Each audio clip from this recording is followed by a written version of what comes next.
Now with the Karn package, what's your split and where are you at with how many slots you can give up in the sideboard to use as the quote unquote wish board?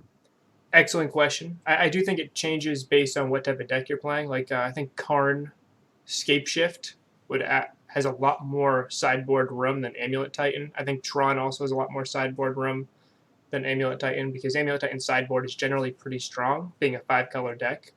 Right now, I'm at seven sideboard slots that are wishboard for Karn.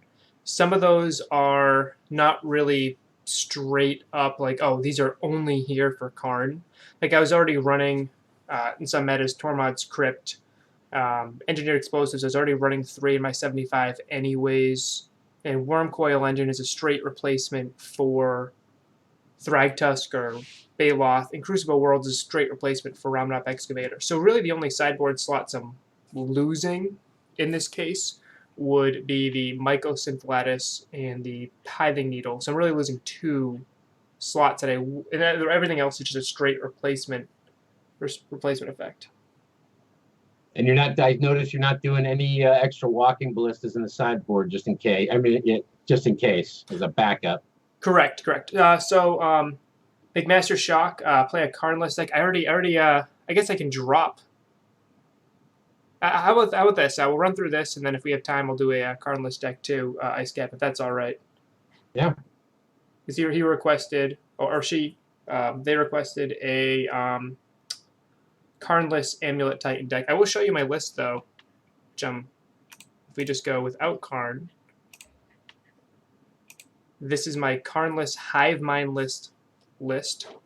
You notice the big difference here is the 2 EEs main with the Hornet Queen, and I have 3 Coalition Relics. This is all in on prime time. Mm-hmm. In the sideboard, I have the full 4 Path Exiles, Celestial Purge, and a Primal Command, which actually is really good because it grabs Emrakul the Promised End against control decks or when you really need it. Got it. So this sideboard is best if you're expecting a heavy human meta, where Karn lists are better in a more open meta. I built this list to beat up on humans, to beat up on Phoenix, and to also have game against control with that Primal Command Emrakul package, and the 3 counter spells. So the counter magic is getting a little bit worse against control thanks to Baby Teferi. Yeah. So let me this is the current list I'm running with Karn.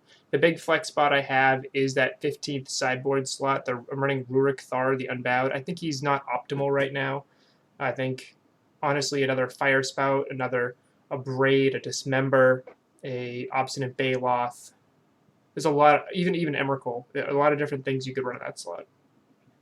I think the Rurik Thar choice begs an obvious question. Is there a digital version of Dust that you had to blow off of that card when you decided to slot it into the 15th slot? Because elves from eons ago in Legacy, I know, used Rurik Thar at some point, and there are always some corner case brewers trying to work him in, but I'm sure he's glad to get the call up to the sideboard. Oh, absolutely. Put me in, coach. Well, St. Dude searches for a league to get us started here. What has your win percentage been lately with the current incarnation of Amulet Titan? Well, I can actually pull that up. I wrote a little Reddit post about it yesterday, or 2 days ago now, I guess. I do keep track of all my win rates and every single match, the competitive, friendlies, and F&M onlys. I don't keep track of casual matches.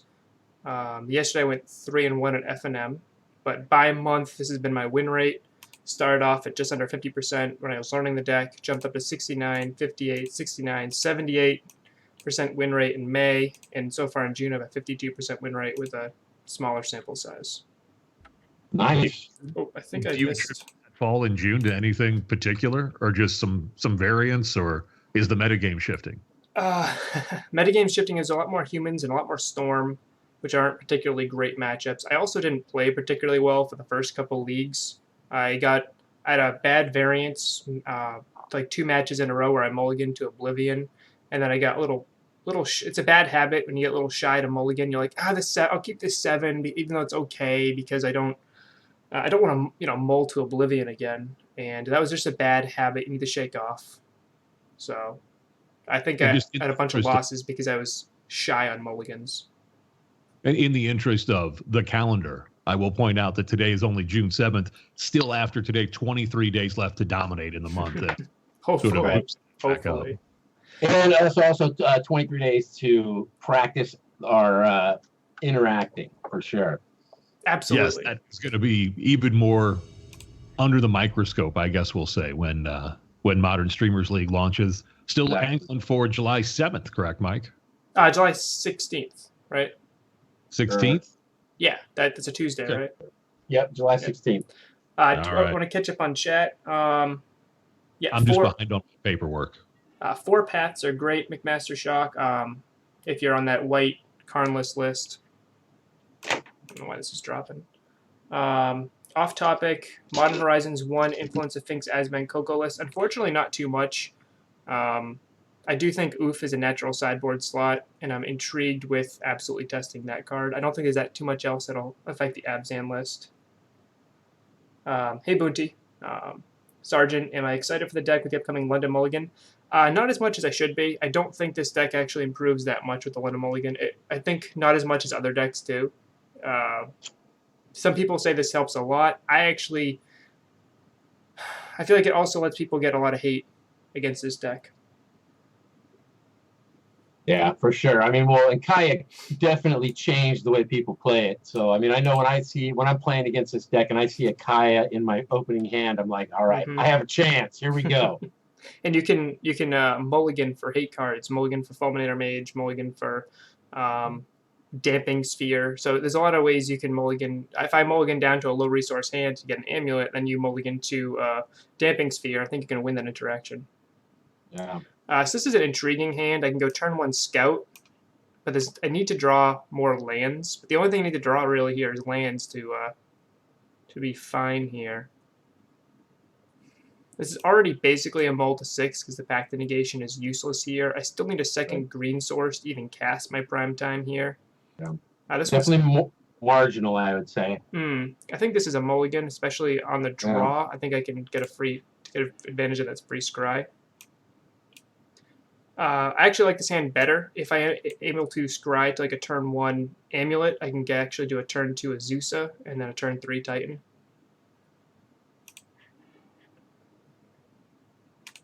Let's bottom that. That's interesting that you chose to bottom that when you were looking for the Amulet to set it up. Is the Amulet not good enough on 2 in this situation? Yeah, I'd be playing it on turn 3 with this current hand because I'm going to go turn 1 Slayers, turn 2 Gruul Turf, turn 3 Azusa. So I won't even have access to actually casting that because I don't have a green source, that untapped green source. So that Stirrings was actually just a kind of a detriment in my hand there. Hey, Noble Murloc, how's it going? I don't think Eldamri's Call is very good when we have access to Chord. I think Chord is just a much better option.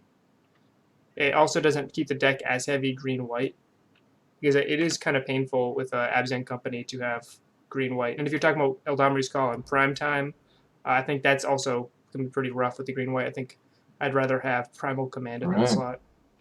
So this is a good sign here. I mean, obviously they're moving towards what they want to do pretty quick here, but in their starting 60, they're not going to have anything that's going to touch Azusa. So you kind of have a green light right now. Mm-hmm. I am worried that a turn 4 Titan on the play is a little slow against Scapeshift here. Yeah.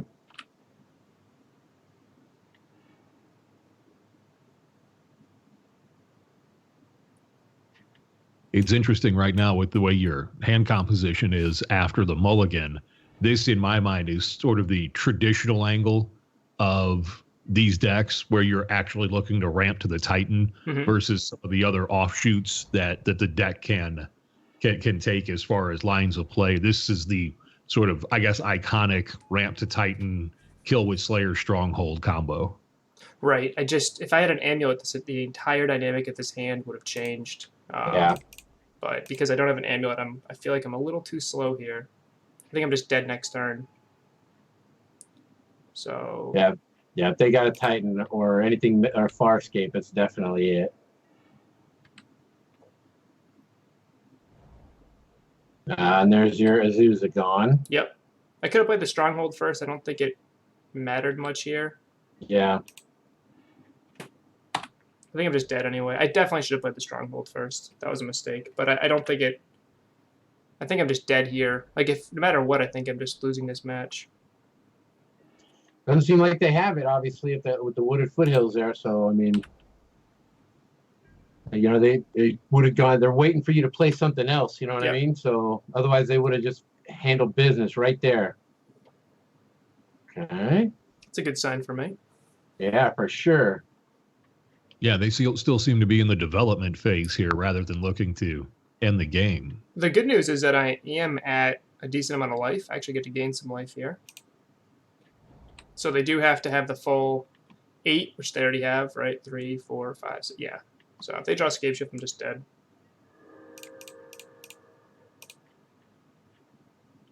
All right, let us begin the madness. Okay, so they're just going to kill... Actually, they can't at the moment. I think so. I don't know why they did that then. Okay, they have Bolt. All right. Oh, they have a bolt. Okay. That's fine. I have a Prime Time next turn. So I'll just set up a hasty Prime Time for next turn. Even though the Slayer's in my hand. What can I do here? I guess the best thing for me to do is to try to grab a Pact of Negation.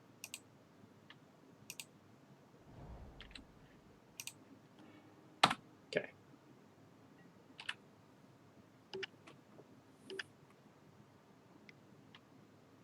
Yeah, Noble Murloc, there's a ton of different toolbox decks available right now. Even just... Looks like you're doing Farscape right now. Oh, maybe not. If I were them, I wouldn't ramp at the moment. Unless they're just trying to get the Calmy up and then hold that to kill my next Titan.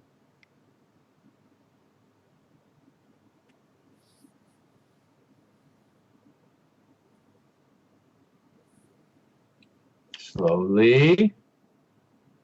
Yeah, you want to talk about relishing the moment by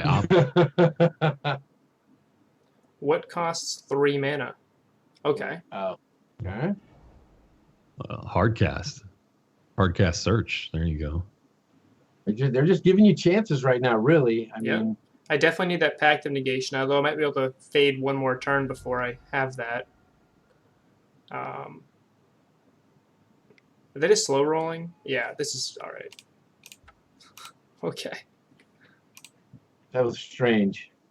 All right, let's bring in negates.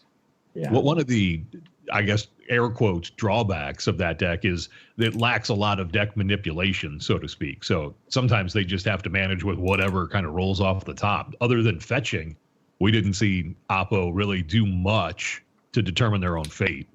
Right. Yeah, I think they slow rolled a Titan there for some reason. I mean, that was just dead too. The triggers there, and I couldn't kill the Titan on the backlash. I was going to be able to get Pact of Negation and then be able to counter their top threat, make them top deck 2 threats, which I think might have worked out if they didn't have it, but they had it. So I'm going to get rid of the Ballista. I don't think it's very good here. Engineered Explosives is decent on 2. Hey Pedro, how's it going?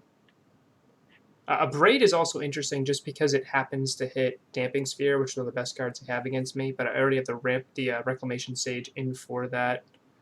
Karn on Lattice is actually not that great in this matchup because they can actually just play Valakuts to get out of it.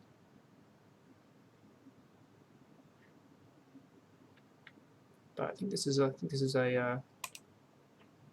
60 here. This is actually a pretty even matchup. It's a ramp race. So this hand is very good. Yeah, hell yeah. 2 amulets. I didn't see the Sunhome at first. I was like, oh man, double Growl Turf.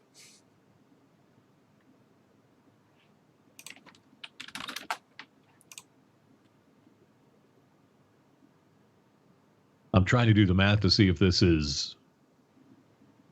isn't a turn 2 prime time. If I had a Zusa, it's a turn 2 kill. Yeah. I don't know. Well, it's interesting. Yeah. You'll get double Amulet before you put down Gruul Turf.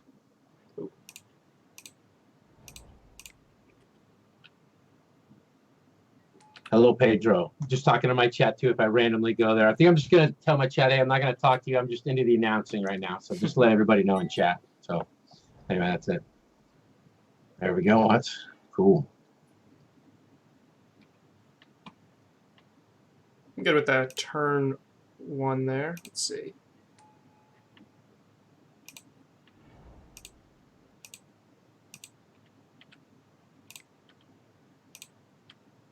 So I already have another bounce land in my hand, so I'm just going to bounce the Sunhome, cast Stirrings, and Is there any particular reason that you don't auto yield to your amulets?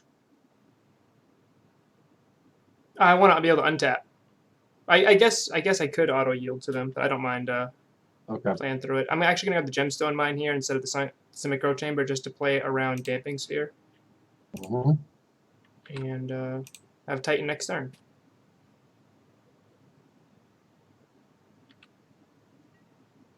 Unfortunately, I can't kill them because the Sunhome's in my hand. I still need a Zeusa to be able to kill them. There's a Damping Sphere I was talking about. Okay, so do not have a Titan.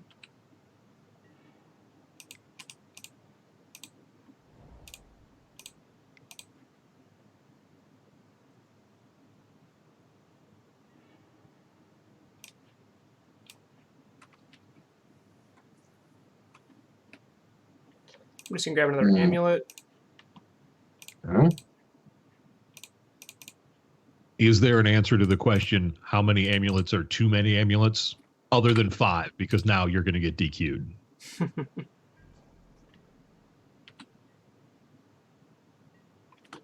So what are we looking for on this dampening sphere? Obviously, you're looking for your guy that blows that up, yeah? I want Rexage. I want Rexage real bad. Yep. So I couldn't cast Amulet last turn because the second mode of Damping Sphere made it cost 1 more. Yep. So let's see. I can go Cavern, play Scout, play Gemstone Mine. I think I'm just going to go play Scout, play Amulet, pass turn. Next turn I have to play the Cavern to have a green source for Titan. So I'll have green, green, 1, 2, 3, 4, 5. I'll be 1 mana short. Damping Sphere really does a lot of work against the Amulet Titan. Agreed. I had a question too, because I noticed when you did your Ancient Stirrings, you also showed up the Engineered Explosives. Is there a reason why you didn't grab that? I wouldn't have actually had, at that time, I didn't have enough mana, colored mana to put EE on 2. I only had the Gemstone Mine as a colored source. Got it. So now that I drew a forest, I could have been trying. In this matchup, I don't really want to, like if this is blue-white control, I feel like I'd have a lot of time. But I mean, if you look at their setup, they could kill me next turn. So I don't feel like I have a lot of time here. I could have grabbed Karn, Pedro, instead of the Amulet, but I wanted to just get a prime time and play as fast as possible. Gay Girl Cheese. So let's see. 1, 2, 3, 4, 5, 6. Okay, I can Titan here. I just need to play the Forest and flash in the Gruul Turf.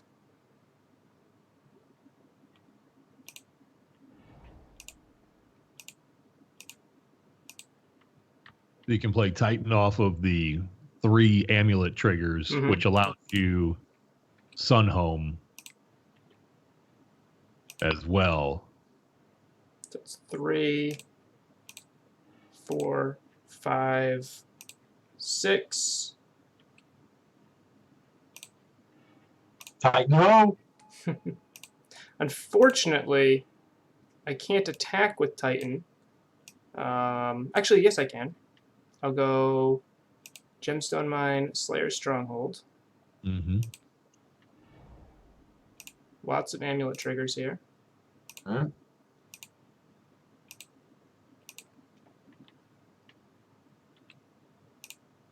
So I go white.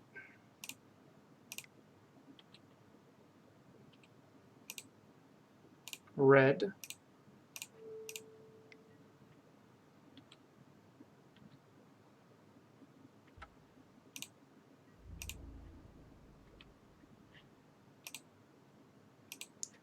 This is not lethal, though. I can put them... I can double strike, but I can't kill them. I can Ghost Quarter the Valakut. There you go. And... Or I can just try to set... Actually, no. The best line here is to set up that Pact of Negation line. So I'm going to...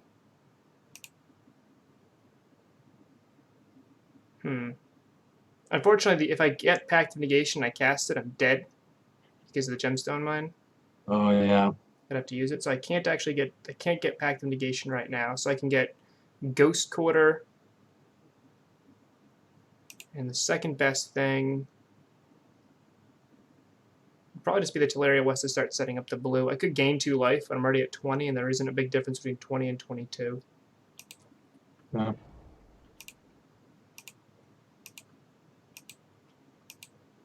Oh, and to answer your question about why I don't auto yield these, sometimes I need to order them. Like you saw with the Slayer Stronghold, I actually had to put them in a specific order. Got it. So now I just need to fade something over the next turn or so. So do you go upkeep Ghost Quarter here? Yep, before they get that search.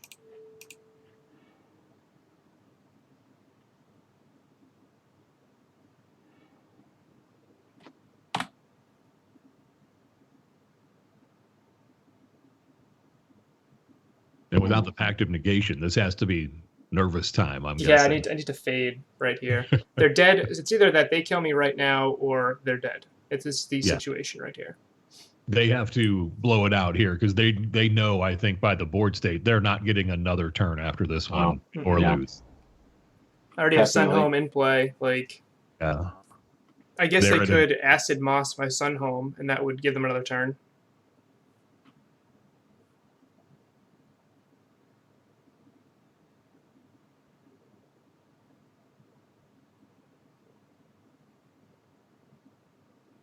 Yeah, the only thing they can really do right here even is Farseek, right? I mean, because, oh no, I guess they can put a Titan down now.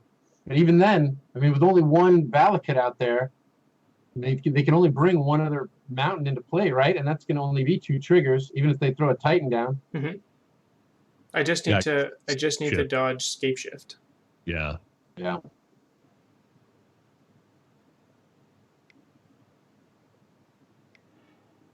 There's the Acid Moss on the double strike land. Yep. Okay, so they can kill my scout. That still feels like a defensive move to me rather than a proactive move. I've always thought anytime you can get Valakut or Scapeship backpedaling, that it does a lot for you. Because they're a deck that always seems great to me when they're on the front foot. They have some comeback plays, obviously. Just a Scapeshift off the top here would be what I think they would hope for. Mm-hmm. So I'm trying to figure out if I can... So I can get 3 mana off the Gruul Turf. 3, 4, 5, 6. And then I can get the Amulet of Vigor, and I can attack with another Trime right here and kill them in 12 for 12. So I get 3 mana here.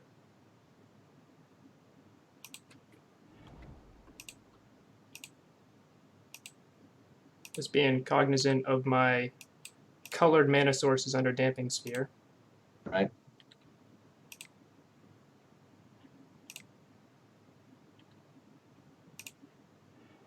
So I have 4, 5, 6, 7, because I'll need 7 mana because of Damping Sphere to actually cast Titan here.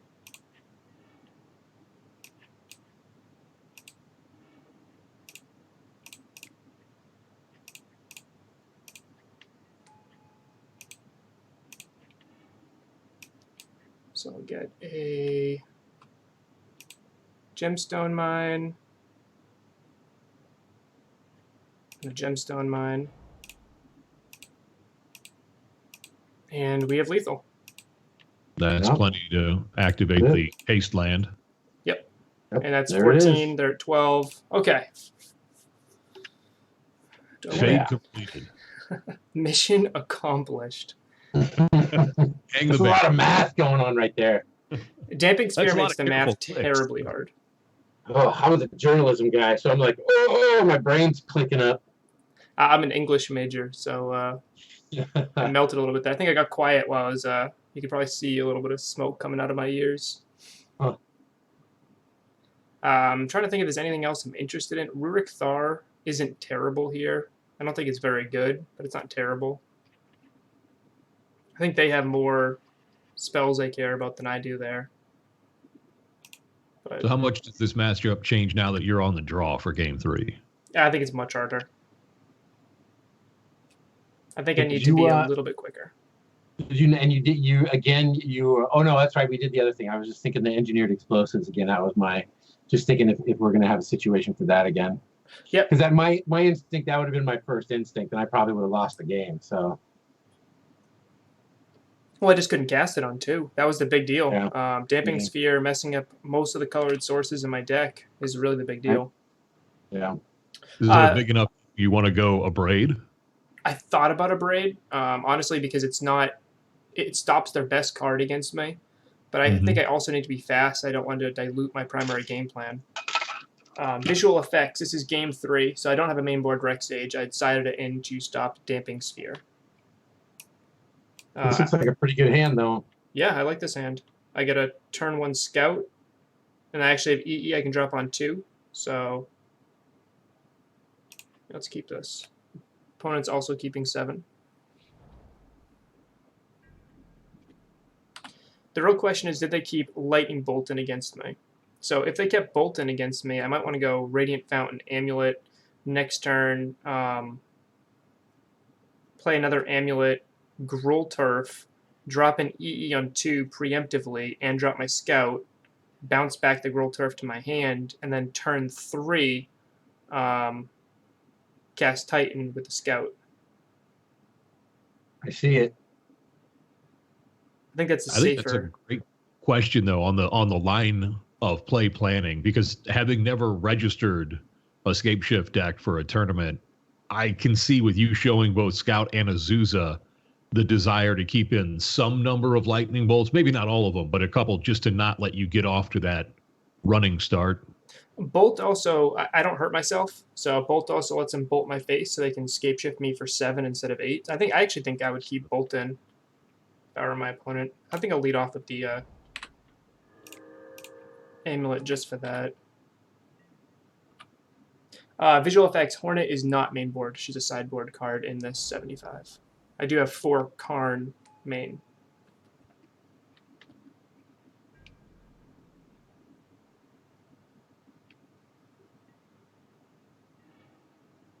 I think we're looking pretty good right here, though.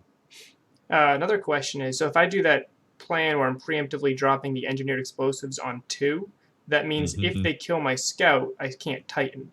So the other option I could do is I could just, unfortunately I drew Sunhome here, but I could play like my Forest, drop Scout and Amulet, and if they kill the Scout, I still get to Gruul Turf, Titan, as long as they don't Damping Sphere. I think I need to assume they don't have Damping Sphere.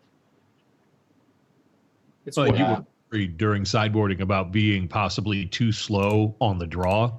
I like this line because it sets up a maximum amount of pressure, I feel like, on 3. Well, if I hadn't drawn Sunhome, this would have been lethal if they don't Damping Sphere me. Right. It also baits them into using their Lightning Bolt instead of something else to try to close stuff out. You're having them waste some of their resources just to handle your business like a decoy. That's one of my favorite parts about Magic, is throwing things out there that people think are important and they're really not, and you just bite on that. I mean, obviously I hate when I do it, but well, they do. So if they don't kill Scout, I can flash into Sunhome and actually kill them. If they don't kill, so if they kill Scout, I can't kill them, but I can damage them pretty hard. If they do kill Scout, then sorry, I think I'm messing that up. If Scout lives, if they don't affect my board at all, I just have lethal. I'm representing lethal here because I can play the Gruul Turf, play Titan, flash into Sunhome. I have Sunhome in play. I can attack. Okay. As long as there's no Damping Sphere, we're in fine shape. Yeah. The bait was taken. So, Scott, what do you think about your opponents when they go for what you're considering a ruse or a feint, or if we don't want to be so nice about it, maybe an idiot check? however you want to call it. You're putting that out there. When they take the bait, are you thinking, okay, I've been able to successfully move their eye off what's important? Or are you thinking, okay, that's just what the texture of their hand was? Right. No, you want what I've noticed with my streaming, I play a lot of Eldrazi and taxes. That's kind of my thing. And for me, it's like a puzzle. So what a lot of people on my stream tell me to do is I'm not aggressive enough, or like they don't think I'm playing my cards right. But I always think about what can I do to make them think I have something, and what's going to make them play as aggressive as possible, where they're not really thinking about, okay, I can't pay attention to what he's doing, because like, especially with my deck, taking things out of people's hands is real dangerous for people like that have combos and are trying to make things happen. So when I put something out there, that's kind of what I expected and kind of what I want. And if they don't go for it, then usually it means that they have exactly what they want, and it really doesn't matter what I do. Even if I'm able to put something down to take out of their hand, they usually have a backup, or they have something else, or they don't even have to pay attention to what I'm doing. So, right. I have an interesting little spot right here. Visual Effects just noted in the chat. This is I have lethal in my hand. However, for me to achieve lethal, I need to pact for Azusa, and if they have another lightning bolt, I don't kill them. Not only that, but I would die to my own pact trigger. So I can go for the win, which would be pact for Azusa, play Azusa. I get to put the Sunhome in play, and play Primetime, or I can play a Primetime, get 2 bounce lands, pact for another Primetime, attack with 2 Primetimes. That's 14 damage. Put them down at 5, and pretty much then I can grab a Pact of Negation after and try to win that way. I don't think I actually need the 2 Titans. I think it's just kind of showboating at that point. What do you think they could have though to win next turn? I mean, right now, obviously they have no instant speed ramp, so they're going to have to spend something on their ramp, right? So, I mean, what could they have right now in their hand, do you think, that could cause you to lose this game? If I play Summoner's Pact and a Damping Sphere, and I don't have 2 green sources, that is how I can lose this game. So I don't think I'm actually going to Pact for Azusa, which I'm not going to go for lethal, because if they have a lightning bolt, I'm just straight up dead. Right. That makes total sense, because I think, what's that doing here? Oh. Sting. There we go. Now we know. And Mike, you mentioned the line that you thought might be a little bit more of a showboat line with the double Titan. I don't think that's a deficiency. I've always thought that's a feature of the deck, in that players who like to take on that style of play are drawn to this deck. Is that why you play a lot of this? Yes.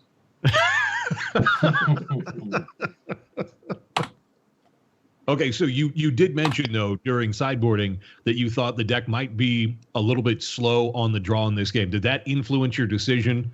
Obviously, you didn't get to go where you wanted, thanks to the line of play from the opponent, but was that influencing your decision whether to go for the kill on that turn and risk it a little bit more? Or the fact that maybe you were at 22 life with the possible scape ship math meant that you were pretty close to safe for the 1 turn? I felt like I could wait 1 turn. My line there was I was just going to attack with the Titan, although Visual Effects put a nice line in the chat. But I was going to attack with Titan and grab a Pact of Negation, and then be pretty safe and have very few ways to lose that spot. But now I don't see how I can win. That Beast Within on my bounce land really, and then followed up by an Acid Moss. If I draw a bounce land like right now, I can actually cast a Karn next turn. So there it is. Unfortunately, it wasn't a green bounce land, or else I would have gone for the win right here. Like I would, if this is a green bounce land, I would have green bounce land, cast Azusa, and then try to win off of that with the Primetime. Right. But I have no green mana, so I can't cast Azusa. So what can I get with Karn?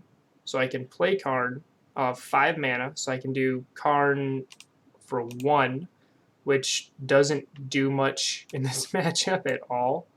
Like Tormod's Crypt doesn't do anything, Pithing Needle does nothing. I guess I can get a Lattice and threaten them, but that doesn't even, Lattice does nothing in this situation when I have 2 Valakutes in play. I just don't see, I don't see how I win from this spot. Well, from here, basically, I mean, right, the thing I always tell myself and anybody that I play with or whatever is just never give up, right? You always, even if it looks like everything's bad and the worst played and you don't have any chance, always, you never know that top deck, that next card, or they might whiff, and there's just that one chance where, because even if they go get 2 lands, right, they're going to get 4 triggers, so I don't know. So that 24 life is pretty helpful. Yep. Giving you one more turn. I think I actually want to bounce the fountain here, so if I draw another bounce land, I can Titan.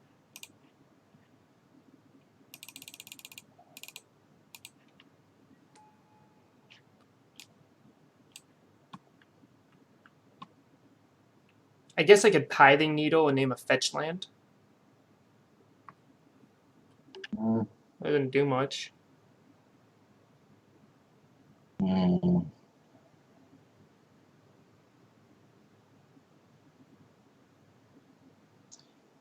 2/4. Yeah, if you, I mean, you could get a worm coil, and if you draw another bounce land, you could put that in just as defense. But even then, if he gets 2 triggers on it, you're in trouble. Yeah, I think I'd play Prime over Worm Coil in that same spot. Yeah. And the other bounce lands aren't. If I get any bounce land, it's going to have green in it. This is my only non-green bounce land. Like if this was the green bounce land, I would have had a very good spot and could have tried to attack for lethal or make them at least chump block with the Prime or something there. Because I could attack for 16. I think Pithing Needle on a bounce land is.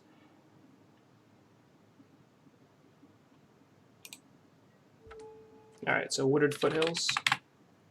Yeah. Probably their most common.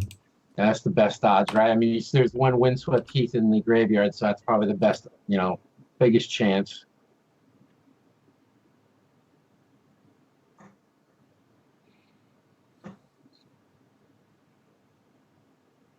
Yep. Visual effects, absolutely. I think I have 1 turn. And hopefully Karn makes him shoot a bolter that way.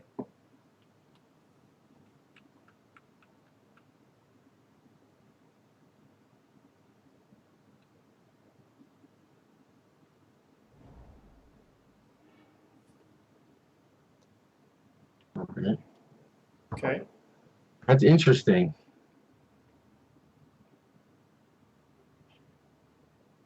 They might have another. Well, This is all face. All face? Okay. They must have another land then. They must have another mountain in their hand. Yeah, that would be exact. No, that counts. Yep. So maybe I should have blocked there. Yeah. All right, well, that was close. That Beast Within on the bounce land won our opponent that match.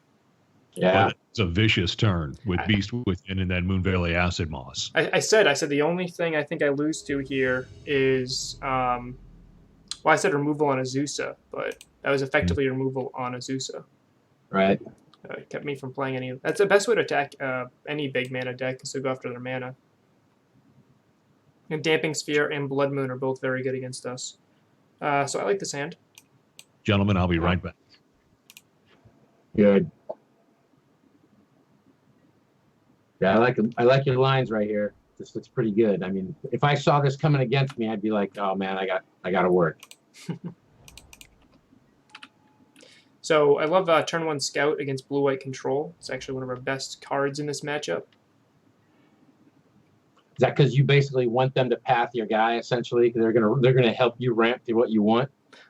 Field of Ruin really hurts and slows down our strategy. And if they Field of Ruin a target with an untapped Scout, I can flash in a bounce land and actually counter the Field of Ruin to protect my threat. Got it. I like that. Okay, so now do you have any hesitation of playing your Amulet right here? Yeah, I'm going to play it right here. So, okay, so basically you're assuming they're not going to have a mana leak or a remand, or I guess a remand doesn't hurt you as much as a mana leak or even like what? Yeah, even if they remand it. I feel like they have a Dovin's right? Veto here. Yeah. I'm not that interested in Amulet right here. A Logic, no, it's fine.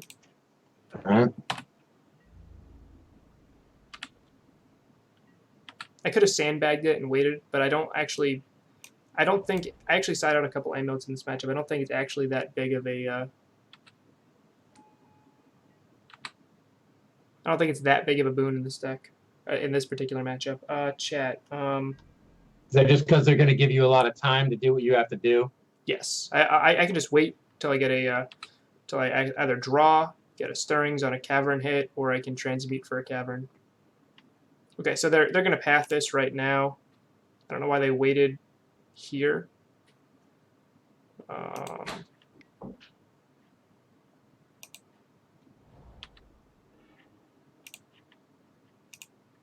Is there a reason why you didn't play your Simic Growth Chamber there? I wanted to keep one in my hand in case I drew an amulet, because it represents 2 mana.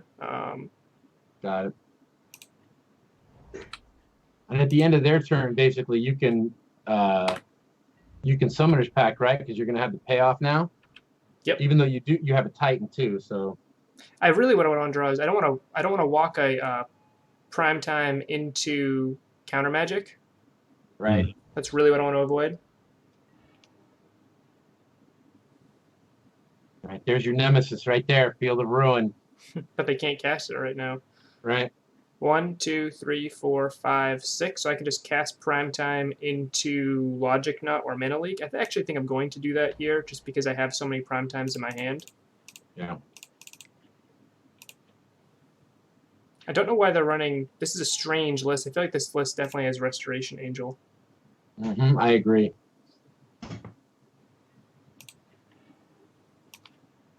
So I'm actually going to get Cavern here. And a bounce land. And I'll bounce the Cavern to my hand to keep it safe from that Field of Ruin. Is this the deck that you could be most patient against? You mentioned in the last match that if you felt like you were against, say, blue-white control and you had time, you could set up. How much more time do you have? Do you feel like you almost have an infinite amount of time? Kinda, yeah. I mean, they threaten you so slowly. Mm-hmm. Like, and this list is a little different. Like, it looks like I wouldn't be surprised if this list runs Kitchen Finks and, like I said, Restoration Angel. Oh, they're just straight up tapping out here, so I'm going to have another Titan down their throat. If I draw an Amulet here, I am in a pretty good spot.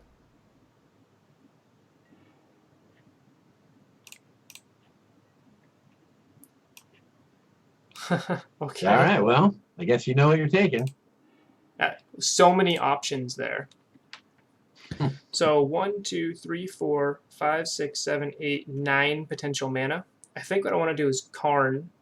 I can protect him with the flip up, with a plant against the creature here. Have you played your land for turn already? I have not. Can you Karn and Mycosynth Lattice right now? 1, 2, 3, 4, 5, 6, 7, 8. No, I'm 1 short. 9. Okay. All right. I'll be 1 mana short. I could try to save for that, but I think they're definitely going to have some sort of answer coming up here. I'm guessing they're representing Path here, which is why I'm more inclined to play the Karn. Right. So.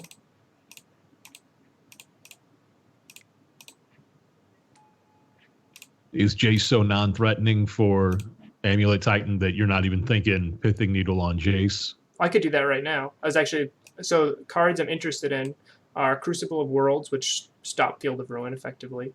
EE on 2 kills their board. I can't do EE on 4 yet.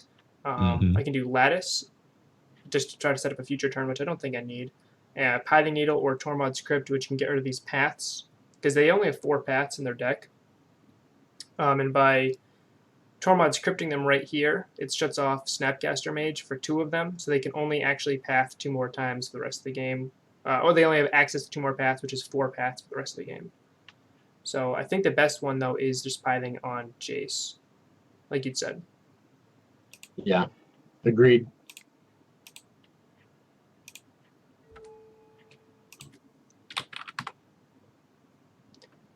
Jace the Mind Sculptor. Of course, Teferi can always bounce that, but Yeah, Now, the blue-white control deck got a whole bunch of latitude, I feel like, with Baby Teferi. mhm.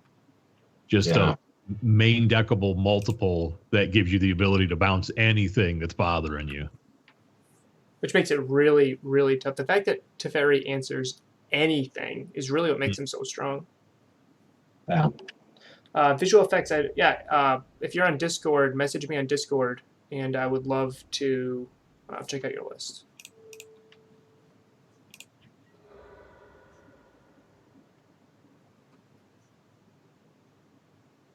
So if they tap out for it to Fairy right here, you got the 2 Field of Ruins now. Oh, in visual effects, the reason why I didn't flash in the Sunhome to save my Amulet from being countered was because I valued the Secura protecting my lands from Field of Ruin more. So that's it. I'm out of basics here. 6, 7, 8, 9, 10, 11. I only have 11 mana. 6. Looks like they're holding 9, up 10, the 11. old cryptic command, waiting for you. If I had one more mana, I could play Titan, make them interact with that, and then lattice them after.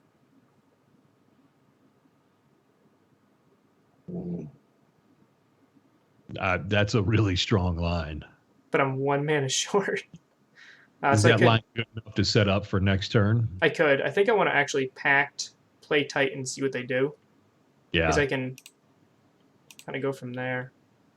Well, this is interesting, too, because if they have the removal for the Titan on board, do they let the pact resolve to essentially absorb your next turn? They also know I have Cavern in hand, so they know that if they don't counter this pact, they're getting primed. So yeah, it's either they have something, but I think they knew that they countered that pact, and I was just going to go straight up and lattice them. That's 5. Yeah, I like holding Karn open too. Like you said, if they've got a snappy or whatever for a path or something, you can get those paths out of there. I mean, it's just taking that your percentages go up, I think. Mm-hmm. So I think I have a couple options here. I can Bajuka Bog instead of having to guard that Tormod script. I can also get another Teleria West to get my Pact of Negation to keep me pretty safe from try to jam a lattice down their throat. I don't really need to grab another Titan because I already have plenty of Titans in my hand. Mm-hmm. I am interested in protecting this Cavern of Souls, though. And I can't, unfortunately, get 2 bounces here to do anything else. I think I'm most interested in the Bajuka Bog. And I think I'll just put a Teleria West. Actually, I think I'm just going to bounce the Cavern. I think it's just more important than anything else I can do here. Yeah. But then with 2 cards in hand, it looks pretty good. Yeah, and they can't use And Jace Jace. isn't doing anything. Yeah, perfect. I mean, they might, a desperation move, they might, bounce the Pithing Needle back. Oh, here we go. Here comes the path. Yep. That's fine.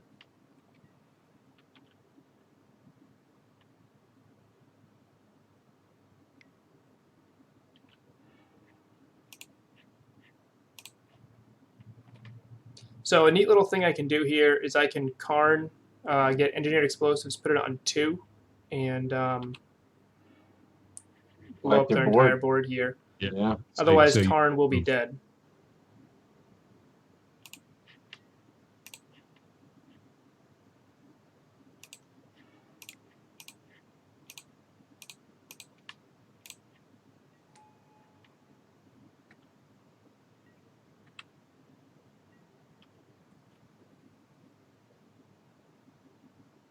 Yeah, no Celestial Colonnade from the opponent yet, which is, it would make this board, I think, really hairy. Mm-hmm. Mm-hmm.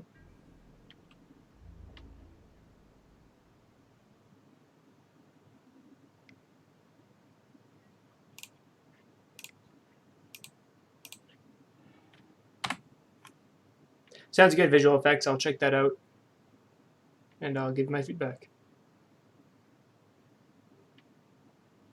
So now that we've been playing a few mana, obviously Karn's going to need to tick up a little bit, but it seems like we've got them pretty much on a lockdown here with Jace not doing anything, and they only have one card. Mm-hmm. So it looks like they're kind of trying to thin things out right now, so they got a better chance to draw something like a Teferi or something. But yeah, one card in hand for control and a Jace on lockdown is definitely not the position that they want to be in.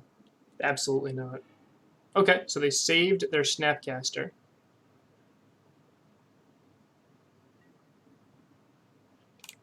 Which I have to think immediately they're setting up a line of Snap, Cryptic, get the Pithing Needle off the board to get Jace back online to look for those answers. So I can punch them in the face, right? No, I can't. Let's see, I packed for Azusa.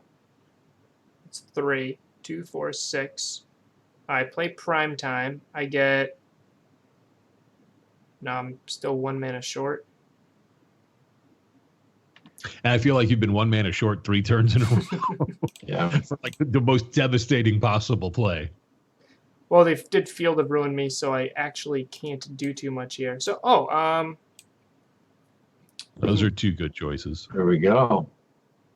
We got 2. I'm gonna grab a Karn. It's 8, 4. Yeah, damn, 1 mana short again. Mm-hmm. I think I just want to jam a Prime Time here to set up a Karn next turn. So They don't have the option to Snapcaster right now for anything effective to answer. They will have Snapcaster for Cryptic available next turn if they choose to go that way. Right. Oh, that's all right, though. Oh, okay. It doesn't really matter. So now they're what are they looking at now? So they got their Snappy looking for Cryptic. That seems to be the best chance they have right now to get that Pithing Needle off the board. I have not played a land for turn, so I can bounce the Bajuka Bog and replay it to get rid of their graveyard here. Beautiful. Or I could just Vesuva copy it, but I think I'd rather just bounce it.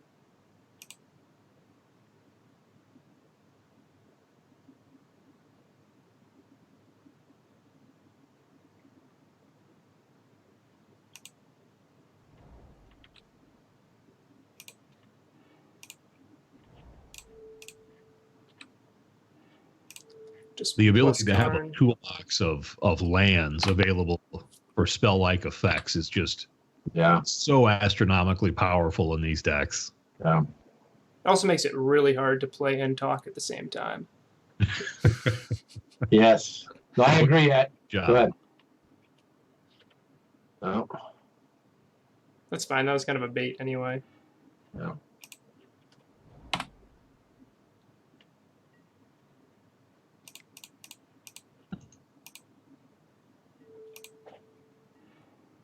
All right, so they've got Snapcaster and an unknown card. There you go. Let's draw that Cryptic Command out of there. Well, there's a path, so... All right.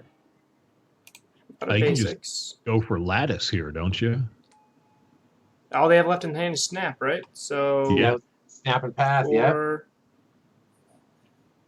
So I can... You haven't played a land yet, have you? Nope.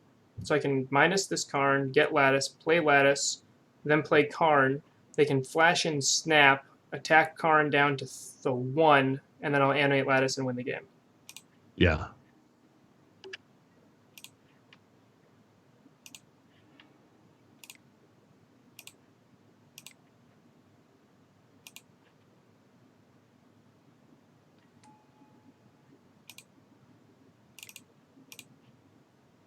So they have to flash in Snap now. Okay, so I was going to... Actually, I could plus Karn there and lock them out of that game. This is the part of the deck with being able to go for Karn in the Wishboard now that reminds me in a way of the old vintage sort of 2-card Monty decks, to where they had so many different pieces to different combos that they could effectively lock you out of the game in a variety of ways. And now with the Amulet Titan, we saw it in match 1 and early in that one, where you have the ability to go for the classic quick Amulet Titan fueled kill. Mm-hmm. Now the Karn addition to the deck you have this ability to almost play as those old sort of 2-card Monty decks where, okay, if you stop that, or if opponent drew the wrong half of their deck, now you have a line that's so far away from straight ahead attack you with Titan that it's hard to cover all those bases at one time if I'm an opponent. Absolutely. All the angles of attack that Karn just adds to the deck. For example, I actually have it on my YouTube channel. Anyone can check it out. But I was playing against a free win red opponent, and they had Bridge out, Bridge, Blood Moon, and a Chandra emblem in play. I'm at 6 life with a prime time and a bunch of lands in play. It's an unwinnable spot, right? I top deck Karn, play Lattice, and win the game. That is an angle of attack that my opponent hit. They blocked down everything I could do except play 2 colorless spells for 10 mana. They were so afraid of that early combo kill that they weren't ready for the late game. That late game secondary combo kill. I think I keep this here. I got a turn 1 Scout, which is my best card in the matchup. I just need to naturally draw some lands here. Interesting to note. And the game's pretty. Oh, go ahead. I actually cited out a couple amulets here. I don't need to combo kill my opponent with the prime time here, and Karn can always grab me an amulet if I need to.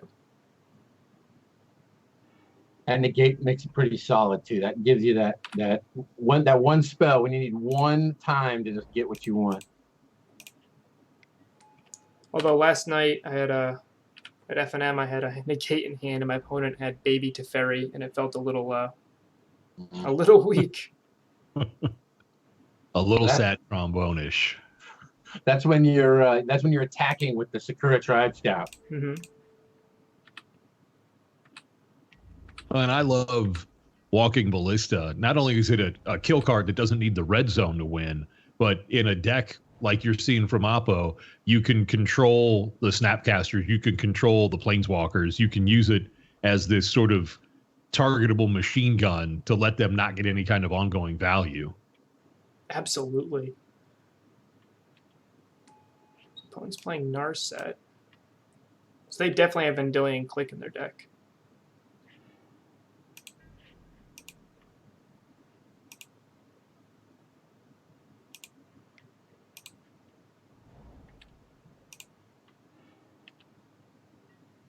Even though I don't want to expose my lands to Field of Ruin, I think I need to take the risk here.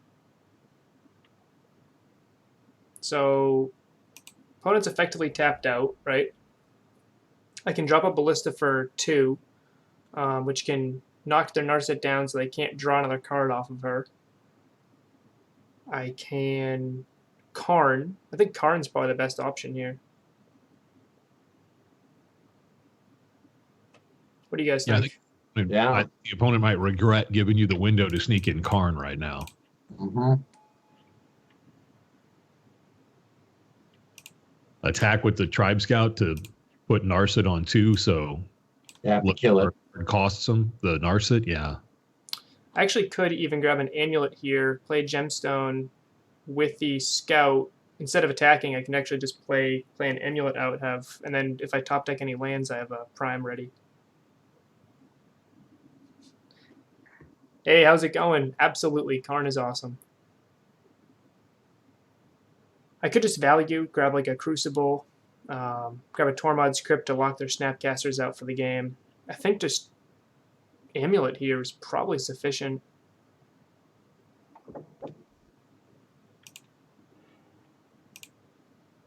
Definitely going to give them something else to think about, that's for sure. You know what I mean? It's hard to answer multiple threats when you're like, okay, now I got to deal with Karn. Now I got to deal with this amulet. You know, just too many things with not enough mana. Absolutely. I have a tendency to skew toward greedy, and the Crucible, to me, you're just telling them, your Field of Ruins, it's all for naught sort of thing, that I'm going to sort of grind you out of this game. And we mentioned that you have a lot of turns available to you. Maybe that's too greedy on my part. No, I could have absolutely grabbed I think grabbing Crucible is fine there. Note that my opponent grabbed the Tension Sphere, but wisely did not use it. If they'd actually cast Attention Sphere, locked my Karn out, they were dead to prime time. Not dead, but actually they were one off of being dead. You could do 16.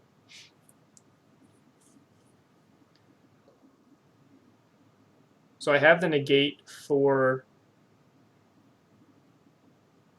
their Logic Knot. I have 1, 2, 3, 4, 5, 6, 7, 8, 9 available mana. I could just try to lattice them right now with... I think that's the play. Lattice them with negate backup, which forces them to have 2 spells. Let's see what they do when I flash this in first, because they could try to Field of Ruin it and lock my mana out also.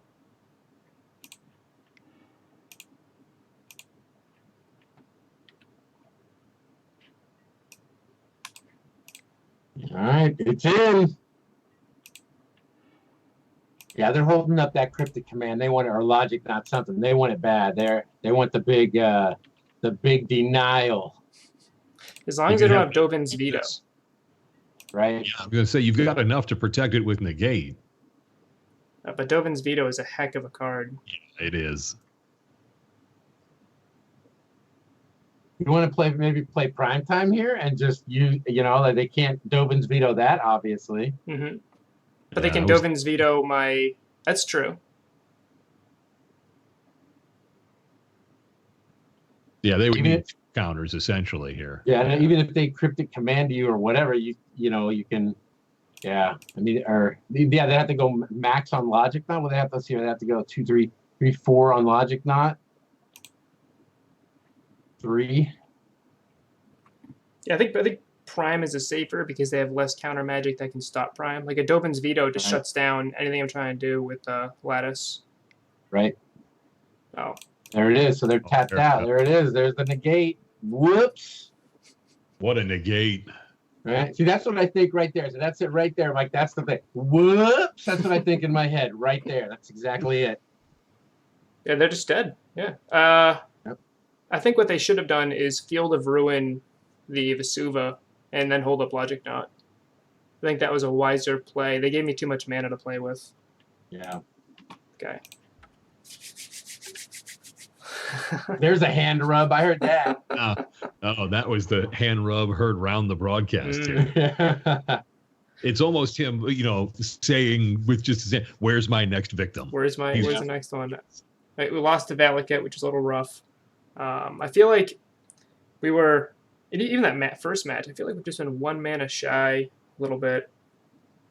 Really, just that Beast Within that was heard around the world. Well, they had exactly what they needed right when they needed it. So instant speed, land destruction. And the turn 2 wet ball never helps. Nope.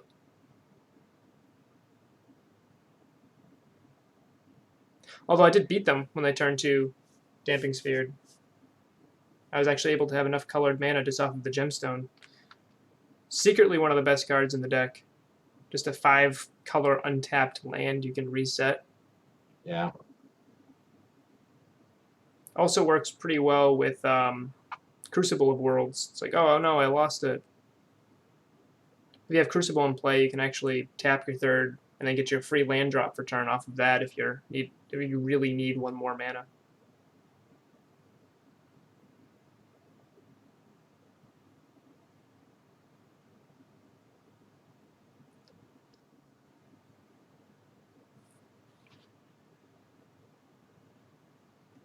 So this is the first time you guys have met, right? Correct. It is. What do you guys have in common besides magic? We haven't got that far yet, but let's see here. We haven't gone for our long walk on the beach yet. That's right. Do either of you live in California? Maybe we have that in common. Nope. East Coast. No, but my sister does, and she was just in St. Louis this week, where I'm from, so I was down there for a few days. Here we go. So are you a Cardinals fan? Absolutely. I have the iPad with the Cardinal Cup game on it here All right. Well, pull your stream. If you have my stream up, pull it up real quick. I'm going to show you something. I don't have it up. All right. Well, I have a Cardinals garbage can right now that I'm holding up for you. My grandfather played for the St. Louis Cardinals. What was his name? His name's John Crenshaw. He was never a all-star. He only played 2 weeks in the big leagues. He played before, like right after World War II and before Korea, right there. And he was a left-handed pitcher. And obviously, baseball, left-handed pitchers are always needed. So he went to Korea, and he was a cook in the Navy on the USS Blue, and he got his middle finger on his left hand torn off by a bread maker. So he thought that his career was over, but when he came back, they found that his slider broke 2 more inches than it did before. So it was actually a bonus for him. And so, he started doing it, and this is back, before they paid guys a lot of money, and he was trying to make extra money. He would like drive the minor league bus around. He got called up to the majors for 2 weeks, and then my grandma got pregnant, and that was that. Then he got a job at the post office. Which was actually probably a higher paying gig then than Major League Baseball.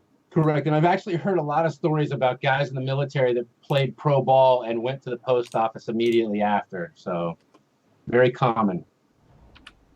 That is both a tremendous family history lesson, and your grandfather's part of a long legacy of reduced finger pitchers. You have, of course, Mordecai Three Finger Brown, who's in the Baseball Hall of Fame. So now is it really a long legacy though, or is it an interesting legacy? I think it would be longer than you would expect when you told somebody the success rate for professional pitchers who are missing a digit on their throwing hand. Like most people would expect that number to be near 0. So the fact that we have documentation for at least 2, and I'm sure there's more than that, it would be, I think, a greater number than people would expect. But that's awesome. I'm a lifelong Cardinal fan, of course. And right now my Blues are about to achieve the unthinkable. So. Yeah, well, yeah, I'm not the biggest hockey guy in the world. My sports story in general is kind of convoluted. Should we stay with the game or should we do? I do have an interesting line right here. I was thinking if they let the amulet pass without trying to counter it, so I'm debating whether or not I jam a Karn down their throat turn 2, or if I go safe and grab Coalition Relic, which try to get a prime time next turn. Well, the only thing they can have is gotta be Veto. We didn't see any mana leaks, or veto, or we didn't see any mana leaks, and they obviously can't cast Logic Knot with the white mana up. So Karn's such a powerful play here. It is, but Relic sets up a next turn Karn. True. Chet says Relic. Yeah, I was going to say, we've talked about the time that you get in this matchup to set up. Maybe the more unassailable mana position is better. Well, this does allow for a turn 3 prime time. So, Oh, they're just flashing in a Snapcaster Mage as a beater. Ambush Viper mode. That's a really good sign, actually. Yeah. That's one less. I don't like the Field of Ruin. Yeah, but your Field of Ruin isn't going to affect you. Here we go. Yeah, so is opponent just dead, actually? Oh, okay. All right, they bounced the Amulet. All right, but now you can kill their Teferi, right? And get Summoner's Pact, whatever you like. This is a very interesting line by the opponent. They might have kept a weak hand. So what I can do here is I could Pact for Azusa, right? And then I have extra green mana thanks to the Coalition Relic, unless they get really mean. I'm thinking I can try to Lattice Lock them. I'm going to see if I have enough mana. So this mana is used for Amulet. I Pact for Azusa. I'll have 4 mana. We used 1 land drop. Then I'll get... So I have 1 mana left over after I cast Azusa. And then I'll have 2 land drops. So it'll be 5 mana, 6, 7 mana. So I actually can't, I don't have 10 mana, I can't Karn and Lattice. I cannot do that. I could jam Karn down the throat, but I think it's just safer just to swing in here. I don't even care about their Teferi here.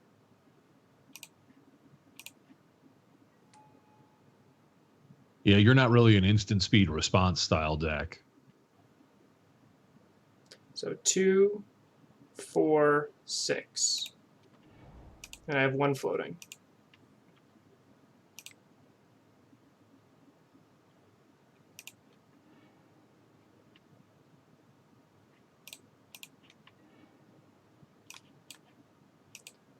Post board, I will need the instant speed response, but right now I don't. Actually, I have. So I have to flash this in.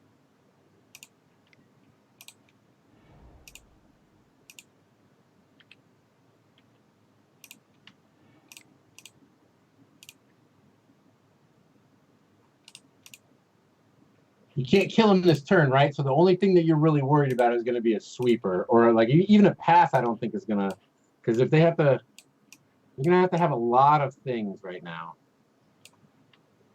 So I want to attack them, and then I want to make sure I don't die to Cryptic on my lands here.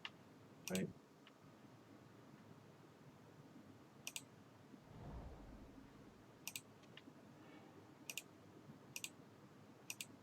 I don't care about Teferi. You don't know. Okay. No, I think you just go right at them. Yeah. And I'll actually bounce the Slayer to protect it from Field of Ruin here.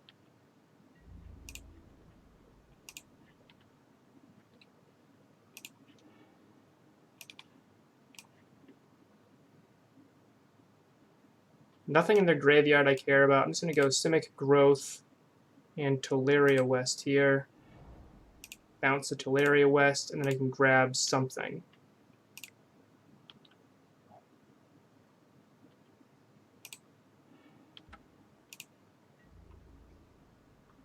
Karn and Pithing Needle will be interesting. Visual effects. I don't really care about this Teferi, though. Yeah, in this matchup, that really served as a 3-mana temporarily bounce something and draw a card. Right. Which, given the board position, I don't know if it probably saved him from dying, but long term, I don't know if it was that strong. So I think I can get Cavern, right? I can get a Summoner's Pact to get another Titan. I can get Pact of Negation, which does nothing because of Teferi. Mm-hmm. So I don't care about that. A Walking Ballista is pretty solid also. I have the Karn. I think I just want the Walking Ballista here.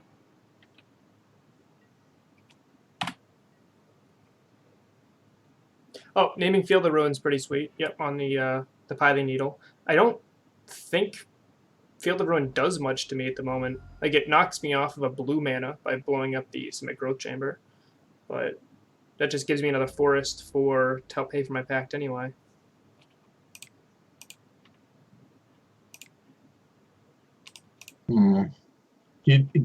What about an instant speed sweeper right here? With their, since they obviously they ticked up their Teferi. That'd be painful. But then I would just Karn them. Right. Sure. The click. They have to take Karn here, right? Is that good enough with? So Primetime's got Trample, and then you've got, if they let you have the Walking Ballista. I assume they're pathing Prime, right? Yeah, that's what I was thinking too. That's why they kept that open. So I actually have. That's the only thing that makes sense by taking Ballista out of your hand. I mean, they're just dead, right? As long as Prime gets to attack, if I get the 2 lands off of them, I get to lattice lock them. Although they do the Vendilion click. They need to path you before you. Okay. Well, there we go. Interesting. Which is baby Teferi's path. Yep. It upgraded Oust innumerably right there. Do I put Karn in a situation where he's going to die? Can you slam him and lattice this turn? I think that's probably worth it. No, I'd be 2 mana short, and then they would just kill the Karn with click here. Have you played the land yet this turn? Nope. So I have access to 8 mana.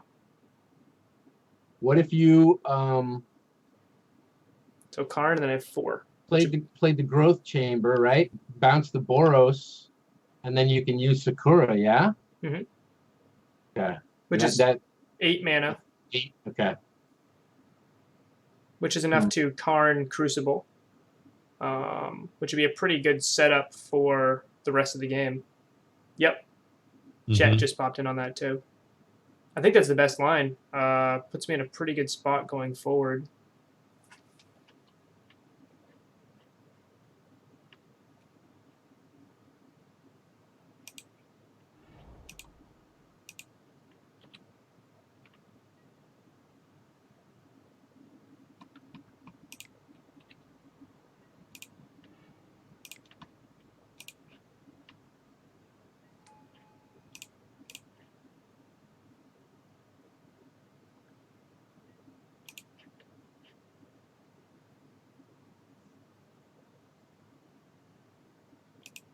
Teferi can't bounce anything for another turn.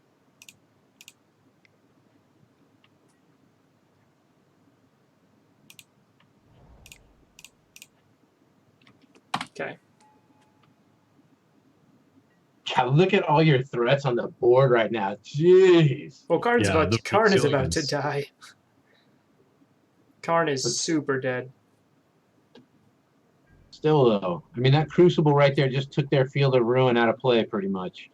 Yep. I mean, Teferi could bounce it, but then no more Teferi. They'd have to have a backup Teferi. Yeah, and that's still 2 turns away. Mm-hmm. I need to draw a threat here. Yeah. I know I have a prime, in 2 or 3 draws? It's actually not a terrible draw here.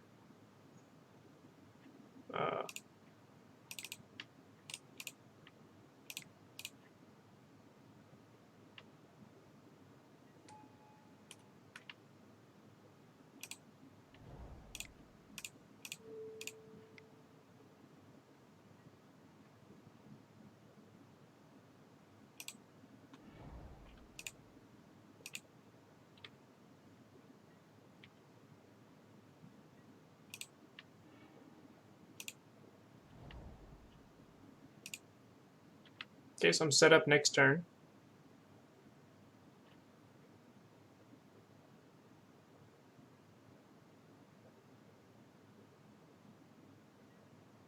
So I could flash in the Gruul Turf, right?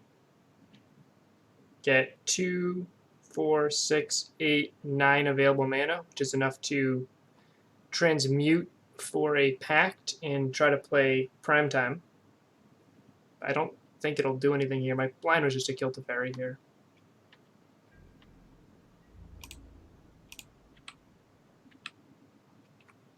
That way I don't have to worry about Teferi bouncing anything. Like I said before, in these matchups, I have plenty of time. Just bide my time. Right. This is almost setting up this impenetrable web of inevitability at this point. Mm-hmm. And so my opponent just fell into my trap here. I'm just countering their Field of Ruin, which knocks them down a land. Yeah, basically, they strip mine themselves. Mm-hmm. Gotta love that.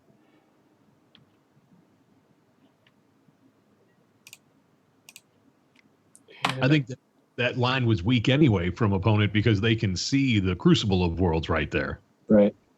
Yep. That I think they were trying to go get their own cryptic command, command mana, you know. Yeah, I would agree. Oh, we happen to draw the Primetime anyway. So Wow. let's get the Cavern. Yeah, you have the luxury of being able to set this up now. I can replay the Teleria West from my graveyard. Play the Slayers, play the Cavern. I have too many things to try to Ghost Quarter here.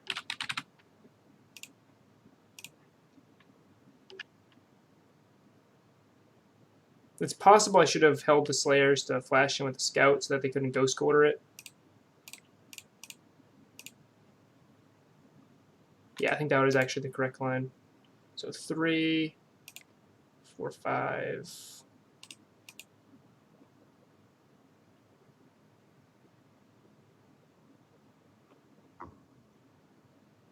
I already played my 3rd land visual effects. That's unfortunately what I was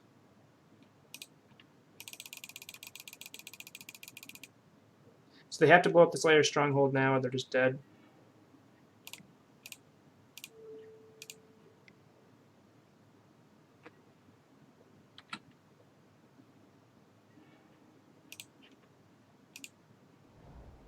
Three, 6, 7. I can put them at 1 or 2. Or I can just get a Walking Ballista and try to kill him right here.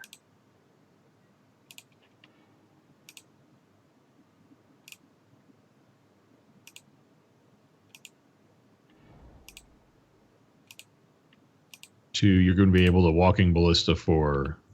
A decent amount. I haven't counted it yet. Oh. Yeah. So 8 mana? Maybe more? Bounce this. This has got to be killing all the math people listening to 3 non-math guys try to work through these problems. We got Ballista, so I can flash in. So I have 2, 4, 6, 8. So I can get a 4/4 Ballista. Here's 4. I can put them at 1. I mean, that turns off all their fetches. It does. I don't think it's... I think I'm playing it for that is fine, but I don't think I'm going to actually use it for that. So actually I have 3, 4, 5, 6, 7. So I can just put the Ghost Quarter in. 8.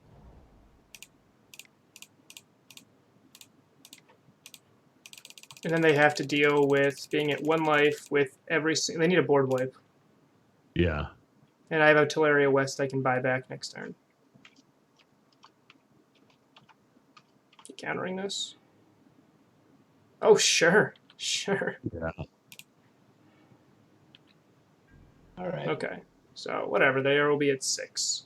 Yeah, field's wide open for Azusa. And you've got multiple lethal attackers next turn. Mm-hmm. They need a Path to Exile and a Snap. They need a land, path, snap.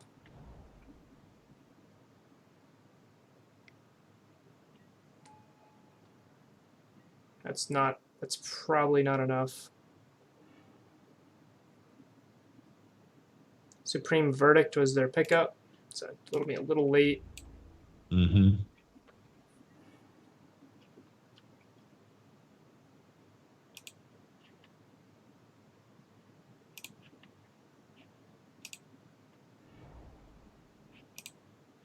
So my question there would be, why wouldn't you play the... Oh, you did. Okay, good. That's what I was asking. Oh, because you have a Zeus. Yeah, you have a Zeus out there, so you can play multiple lands from your graveyard. Mm-hmm.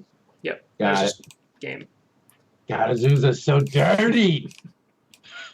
Man, when I play against this deck, that's all I care about, really. I'm like, I save everything for Azusa, and if I can get her out, then I have a chance. But man, once she's out there and you can't deal with her, oh yikes. yeah, 1 extra land is insane. 2 is just ridiculous. So. Yeah, Supreme Verdict did not do enough there. I'm trying to think if there's anything else I'm interested in here. My sideboard. So I sided at the Radiant Fountain. It's the least useful land here. I actually think County Garden's more relevant because I can at least attack with it. I can block with it. And I can... Last time I did cut 2 amulets. Last blue-white control player was a little bit different, though. They had a lot more creatures. They had like Wall of Omens and... Whatever that guy's name is. Fibbleton. When I first saw his name, I'm like, is this guy Welsh? I don't see any vowels in his name. So I could bring in something like Hornet Queen just to have an extra threat in case they somehow get rid of all my primes. But so I would bring in more threats, but having access to Karn just changes that immensely. I actually kind of do like Rurik Thar here. It's not nearly as good as like an Emrakul. Emrakul will be much better, but Rurik Thar just basically says, "Oh, you dealt with prime time, now deal with me." Yep. So many threats, so dirty. This hand is so slow.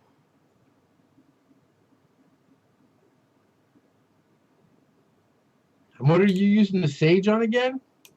Detention Sphere. Oh, okay, yeah.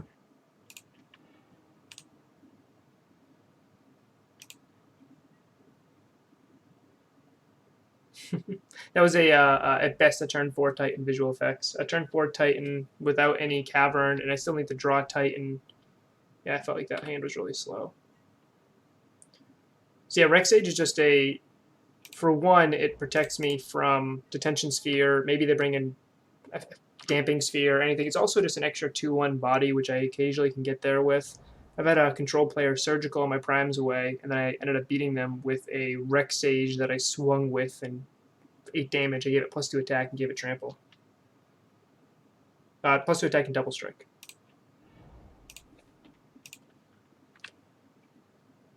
Apparently, this is my draw all ancient stirrings. You should probably have a chance between one of these to find a Karn and maybe set up that line. So that's Karn. There you go. I think I'll use these to grab lands. I'll just grab the Karn now.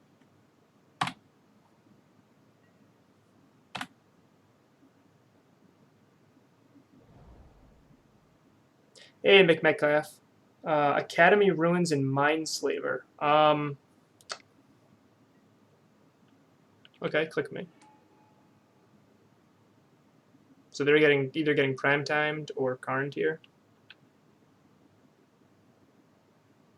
Yeah, I feel you guys might not be old enough for this. I'm going to give away some of my age here, but when I was in elementary school, I feel like they're on the wrong side of the choose your own adventure books. Like you either die horribly in a dark cavern or you're, ambushed somewhere. Or eaten by something. And then you flip to that page and find out your gruesome fate. Yeah. All they've done is see what's coming for them here.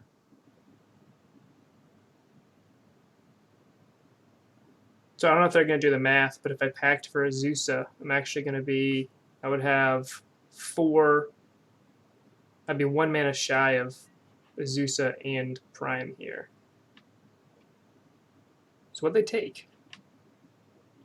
Took a Stirrings. No? No, I think they draw 0 cards. They didn't take anything. Yeah, they just left you alone. They didn't. That's weird. Now I'm confused. Yeah. Well, I mean, if they took Karn and I top decked an Amulet, it was just game over. They were dead.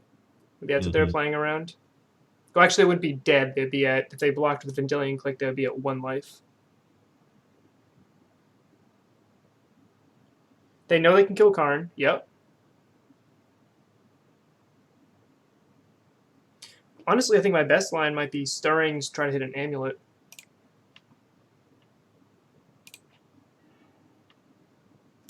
No Amulet.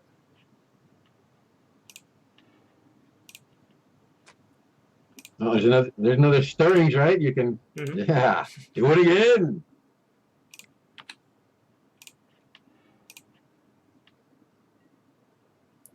Wow. Lots of stuff. But no Amulet. So much for the argument that Stirrings is better than Ponder. I mean, you didn't get anything you wanted there. No. Being a little facetious with that, but not much. So I could grab a land, so I have 6 mana for Prime. I don't think I need that as much. I could grab Ballista and just kill their Vendilion Click. Eliminates any pressure they have on me. Yeah, they're miles away from Celestial Colonnade. Right, right. Yeah, I don't mind the Ballista here. Yeah. And with the extra, if you still want to pack for Azusa, Ballista in play gives you a mana sink every turn to use if they go after Prime Time, which I would think they would have to. Right. Once you get there.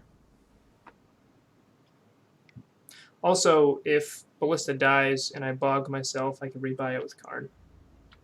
Yes. Nope, I'm not. I'm going to take 3 damage here. I'll wait. I'll see if they let me untap with Ballista. Yeah. Because I can always put another counter on it if I want to slow play a little bit. Because like in this matchup, I do have plenty of time.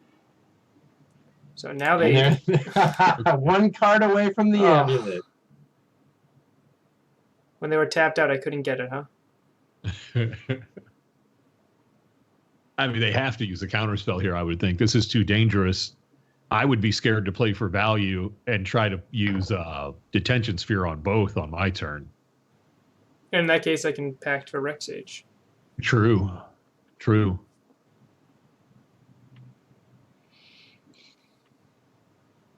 So the problem I'm in is I can't actually, unless they tap out to stop this, like I can't pact for Azusa, right? Because then I just die to my own untapped triggers. Mhm.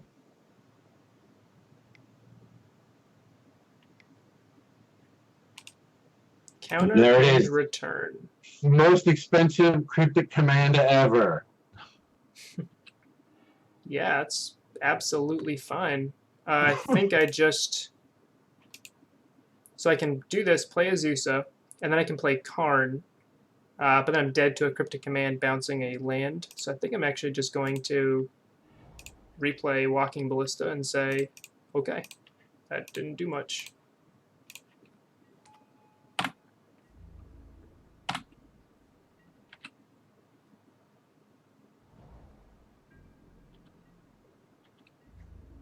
We haven't seen Teferi Hey, Spider once, Space. right?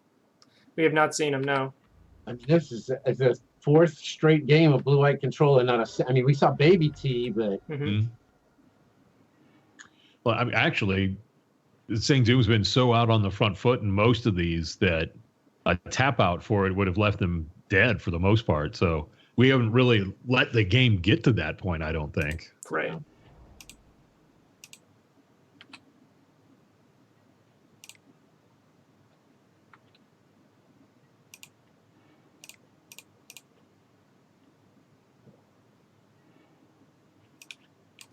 Got my cavern here. There it is. And set up a prime time in 2 turns, because I think I have plenty of time here. Sounds like you're playing a ton of Hogak.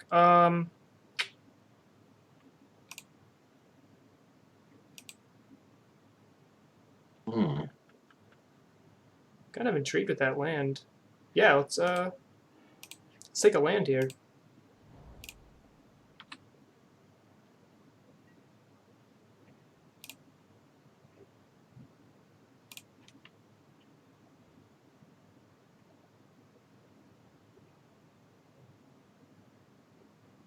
It would have countered the cryptic visual effects, and that way I could just replay it anyway.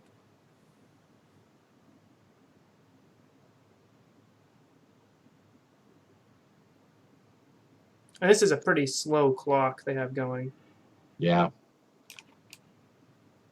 They just don't know what to counter. They're like, okay, wait. So if I counter this, then what can I do? But what if I do this? Yeah, I mean, they have to have a logic not right here to even have a chance. I mean, I could be dead here if they counter this and Or- then bounce my forest. I took a risky line here. No, No, it only if they do that, they're still not drawing any cards. You know what I mean? Okay, here we go. Okay. So like that's the thing. If control doesn't have that card draw engine moving, they run out of counters really fast. Yeah, visual effects. They need only 1 legal target, so I could not have countered the. They still had a legal target with the spell. Okay, they did not cryptic me, so I'm still alive.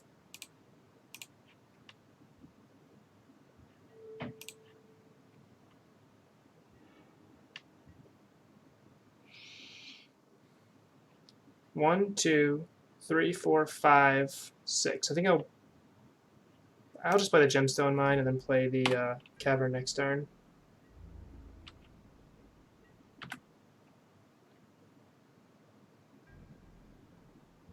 Yeah, if it was draw bounce, I absolutely would have sacrificed the ballista to counter the cryptic there.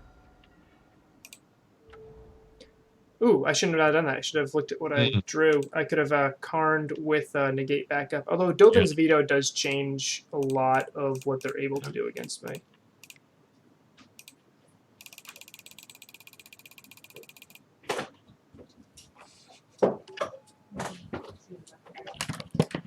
There we go. Look at this. Look at this puppy.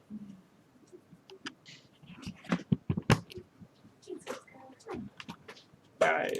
So I actually have to play a little quick here. So they're going to snap path here. Okay. That's fine. Just give me more mana. I'm okay with it. They have to do it now. Otherwise, I would be able to have extra mana available for negate. Not that they know I have negate.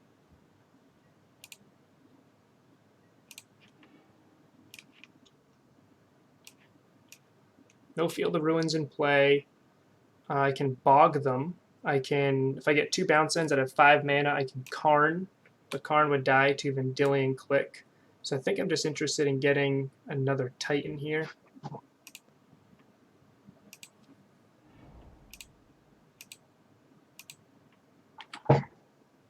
You all right? We're looking good right now. Yeah, I just need to play a little bit faster. But we're also talking through it too, so that's always the slows you down.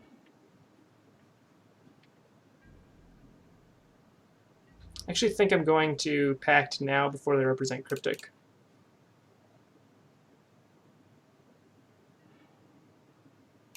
No counters. Okay. I have a blocker for Snap. I have to consider if I want to block or not because I have Karn. I could save the plant to block, protect Karn, but that click is going to do work now. So if they have another path, I'm just dead because they can swing for it here. I'll grab Rurik Thar when I'm out of primes. Prime has more immediate value. And plus my Cavern right now is on Giant, not Ogre. Right. That was going to be my question. I would Rurik Thar if he was a giant or not, but I guess not. Yeah, unfortunately, he should be a Giant Ogre. He's a pretty big guy. Right. So I need to do something here. Unfortunately, I can't gain life at all because my Radiant Fountain is in my sideboard.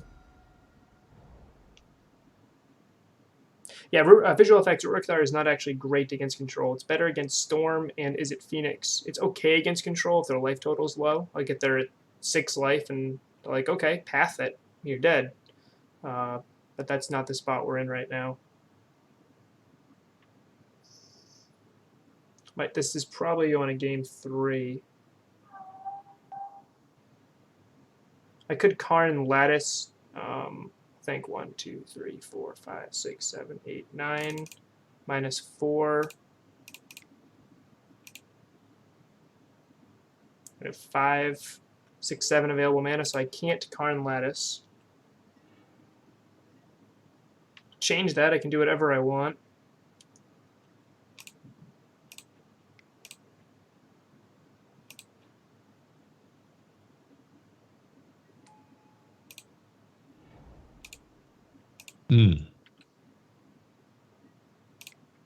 All right, let's make some mana, yo. Yeah. You just want to go prime time off the Cavern? I think I need prime time, get a Ghost Quarter to stop that Colonnade. I mean, they're pretending like they've got some kind of counter spell, but you figure they would have hit that on the Azusa, so. Especially since they can't actually counter. Oh, yeah, with the Cavern of Souls, yeah. Yeah, Maestro, I'm with you. That would have been, Azusa would have been my #1 bullet I was looking for there, knowing Cavern was already set for Giant. Yeah.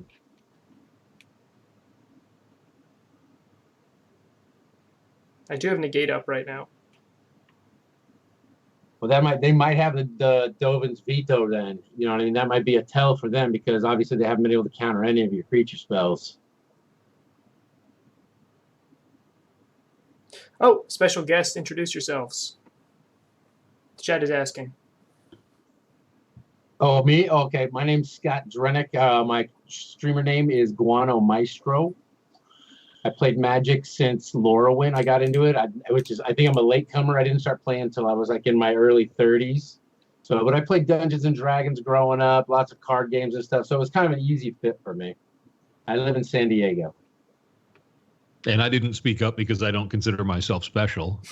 My name's Sean, and recently wrapped up a long run as one of the co-hosts of the Tryhards podcast with my partners, Matt, who I think might be lurking here on the stream, and then Brian. And right now I'm going through a whole bunch of life changes. So it's been fun. And St. Doom reached out to me to throw in and help pull a little bit on Modern Streamers League. I was absolutely honored and thrilled to get the phone call, and we're all just kind of hanging out together, getting ready for that debut coming up on July 16th. So my Magic origin story. So this goes way back into like the mists of prehistory. So my dad's an artist, and he was invited to be a guest at WizardCon in Chicago back in like the early mid 90s. So part of his swag bag were starter decks of Unlimited. So he just came back, handed them to me, and I tried to read that tiny little 3-point print rule book that used to come in the starter boxes. And Brian, who was one of my co-hosts on Tryhards, he was my buddy then. We were in high school together, and so we kind of figured it out just at the kitchen table. So I haven't been playing continuously since then, but that was the beginning. Came and went in the game, on and off with life and school and work and those things, and have been really a full-time, participant with content and tournaments and stuff since, oh man, how far back do I want to go here? Definitely since Lorwyn block, and maybe even a little bit before that with some like right at the end of Time Spiral.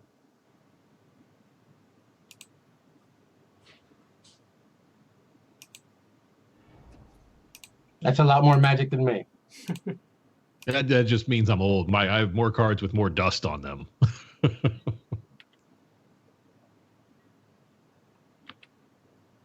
I've been going through like this purge phase lately, though, after the last couple of years. It's like I don't know if it's just a certain time in life or a certain like point on your Magic journey, but I don't have that burning desire to like have everything in my collection anymore. So every so often I just go through stuff and go, if I haven't sleeved you up in 5 years, let's see if we can part with each other. So I've just been doing that here and there and kind of paring things down. But my main play group that I travel with a bit, we're pretty lucky. Between the 3 or 4 of us, we can pretty much play anything we'd like to play. So it's good having that sort of core group. I feel like a lot of people have that similar situation where you don't have to have everything, because people you trust to lend you high value cards will lend them to you for weekend tournaments. So that's always great to have that group.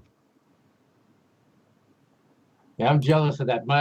I kind of have an opposite story of that, where we're looks like you're kicking some butt right now, actually. The clock might fight me, but my Rurik Thar can block the click now, so I think I just locked him out. Yeah. Had to do some math, so I got a little quiet there. Yep, the only out was Rurik Thar. So if they have a path, I'm in trouble. They win. But other than that, I think I'm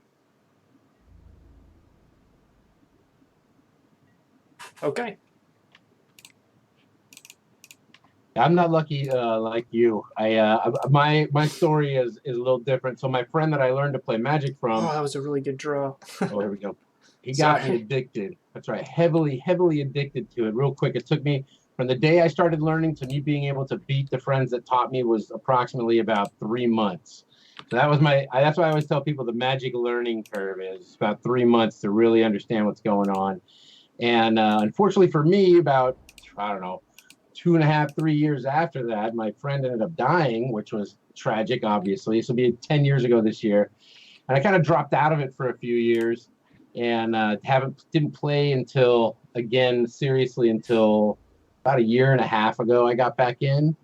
Just because I didn't have that circle. All my friends that I played with, they were all from the East Coast. They were all from Boston, and they all moved back when my friend died. So it was like I was kind of bad, and the only time I could play was with competitive players, and I just kind of got out of things. That's when I got into radio. I did radio for about 8 years. But I started doing that and just kind of fell out of Magic. But after radio kind of fell apart for me, they wouldn't pay me. It was classic radio story, right? I got all the way to the morning show. 2 years of doing that, and they still wouldn't pay me. So that's when I found Twitch, and I said, well, let's start doing this and get back into Magic, and now I'm just trying to catch up. Oh, Scott, we've got so much in common. I mentioned the career change. I just kind of wrapped up 22 years in broadcasting and decided to go a different way. So, we can commiserate over the skinflint mindset of anything less than the absolute apex of the broadcast landscape. So welcome back, Grilled Cheese. The loss was to Titanshift. They had a timely Beast Within on our bounce land, and we've beaten Blue Control twice. Ugh. That's an odd hand right there. I think I got a 4 here.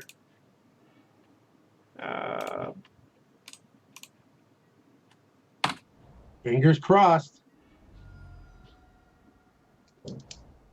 Yeah, this is. I'm just gonna see. Oh, they thought sees me. I think I might just. No, I didn't turn off auto yields fast enough here.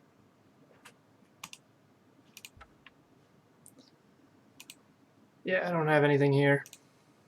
All right, but I know what I'm up against. Maybe Rex Age.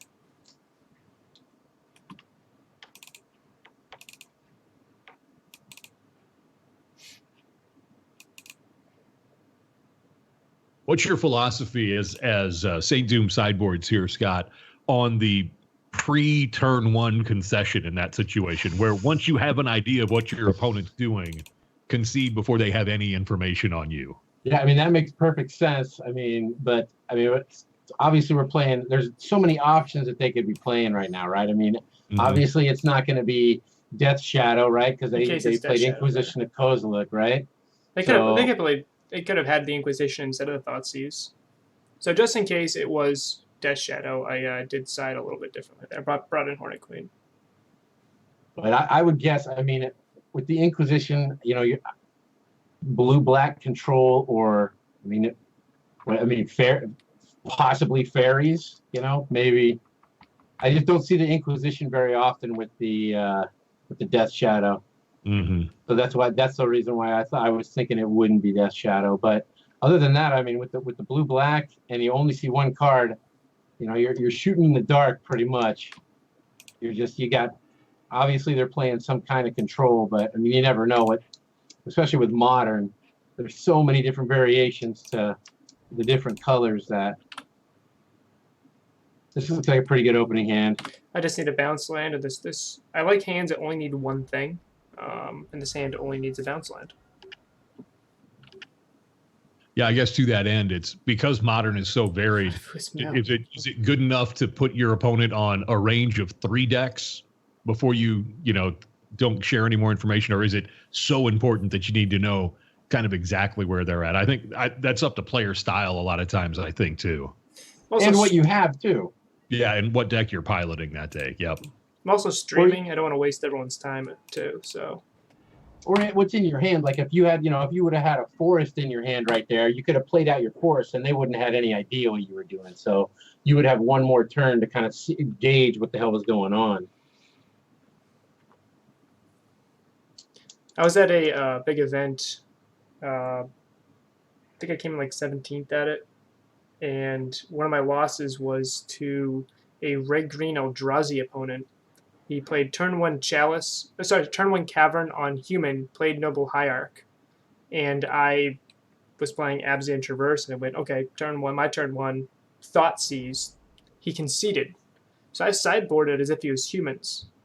He was not a human's opponent. He ended up crushing me game 2.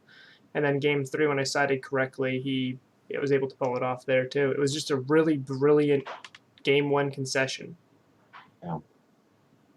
That's another reason why I love this game so much. It's just such a puzzle. Somebody was saying that it was like a chess with cards, but I like to think it's a lot of more poker, like poker and Dungeons and Dragons is how I describe it. Just because there's so much bluffing involved with this game, so many things you can hide from people. Whereas I feel like with chess, it's like, it's about your brain power and your ability to memorize the moves and see the patterns that people are creating. There's not as much bluffing going on. Just take this moment right here, right? I mean, our opponent knows our hand, but imagine if they didn't. Do they counter this Azusa? Because if they don't, they're getting prime-timed. Yeah, to me, I mean, the biggest divider in games are total information games like chess, where the whole board is revealed, versus partial information games like poker. Magic has to be by definition because you have hidden information much more in the partial information camp. But Scott, I like the analogy with D&D because D&D is all about personalization and having the game experience that you want. And with the width and depth of Magic cards, everything you do can be a personalized, like you can tailor your own personal strategy and have almost a unique gameplay for yourself as you design it. I hadn't heard anybody really put those two together, which is interesting considering the parent company for both. But yeah, I really like that analogy. Yeah, the growth chamber right there just absolutely crushed my opponent's logic knot. It basically just remanded my Azusa to an extent because it made me, without them drawing a card. I don't like that. Oh, the dirty Esper charm. As a spicy meatball. Instant speed, double discard. Yikes. Okay. I just need a bounce land and I'm all set. A Simic Growth Chamber and I get to, I would have 2, 4, 6, 8, 10, 13 mana, which is more than enough to bounce it to Area West, get a pact, and play it. Oh, here we go. So what do you think they're going to get? Titan. Yeah? They're going to look for... Okay, yeah. Dynamic and Titan. So this is a situation where bringing in the Hornet Queen was pretty good, and having Karn is... Karn is... What I want to draw now is a bounce land into a Karn, I think, is my best possible outs. In formats where decks can support multiple angles of attack, Unmoored Ego just loses so much value in my mind. Because, yeah, they get your prime times, but what you had Hornet Queen, Rurik Thar, Karn, plus the Wishboard. Walking Ballista. Well, yeah, I'm not saying it's a bad card. I just think that, is it worth a spell slot in a format where decks aren't that single-minded? I think it's really good right now. If you know what to name against what opponent, I think at Unmoored Ego, it shuts off Titanshift, Tron. I think it just shut off half of my deck. Like, it only shut off half my deck, but it shut off the good. My plan A. My plan A is gone. Yes. I'm now on plan B and C. And now they can use Dovin's Veto to stop most of my entire Karn plan loses to Dovin's Veto. Spider Space, what card am I happiest to have from Horizons? I really, really like the Horizon Canopy set, the Canopy lands. I think they are a great inclusion in Modern. I mean, they're at 8 life, and I have 3 power in play, so I could just get there with that. This reminds me so much of when elves can't combo off in Legacy, and they're just mopey beatdowns for 1s and 2s. But sometimes it gets there. Nothing better than getting beat down by a 1/1 for 10 turns. Oh, I have done it, and I have been beaten like that. Yes. Yes. All right, we're moving towards some action here, though. Yeah, you're just a bounce land shy of getting it done. Yep. They have to have removal here, right? Yeah. So this is probably Snap, Esper Charm, make me discard my Hornet Queen. Mm-hmm.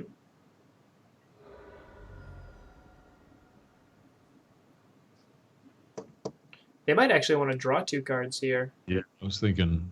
Yep. Because they just need a Fatal Push or 2 to stop this Scout army.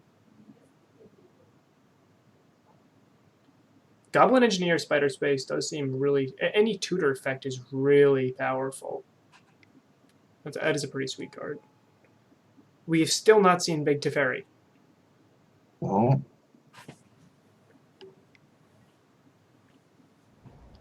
Okay. Setting up for the future. Not a bounce look at that, though. We're getting there with this Hornet Queen, yo. We'll get there.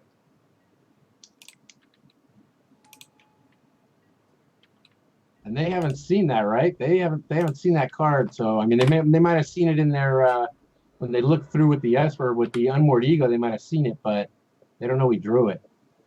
So the reason I didn't attack face there was I didn't change my clock any with 2 creatures in play. It's still 3 turns. And I think killing the Teferi...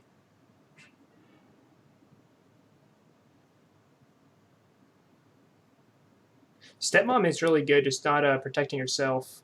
Spider Space is the only big downside I see with her. I am excited to see your list, though. I want to see that. First of all, that is a perfect nickname because I cannot recall the name of the card that you're talking about, but I know exactly what it is, just with the nickname Stepmom. This is a perfect nickname. It's the 2019 craze, right? Stepmom? Yes. Something Yes. like that. Yeah, there it is. 3 matches against blue-white. So they have Field of Ruin up, which means my bounce line plan is not good. But don't worry, I will get there with regular lands. 1, 2, 3, 4, 5, 6.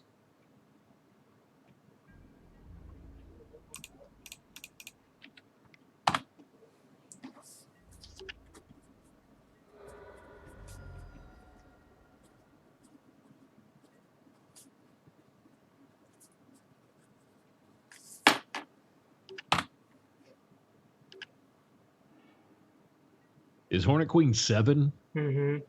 Okay, I had just a brain freeze there. I thought it was 6. Like, well, okay. I'm getting there, though.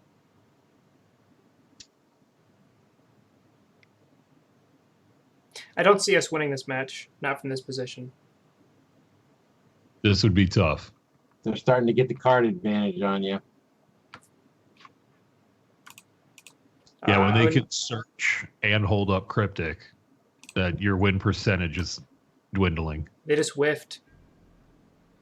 Wow.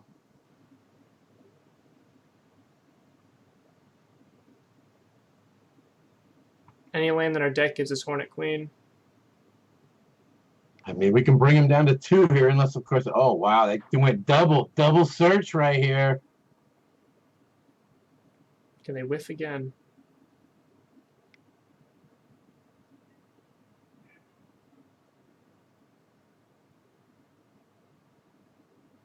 Well, now, though, too, I mean, Polluted Delta, they can't have Cryptic, right? Nope. So, I mean, they've got to have, like, it's Jace, but that still isn't. You can't deploy. All right. So here we go. Feels like we're on the verge. Put them at 2. Ideal would be, right, if they basically play a snap or something to, oh, okay. There we go. Okay. HQ. Wow. All right. So avoid a board wipe.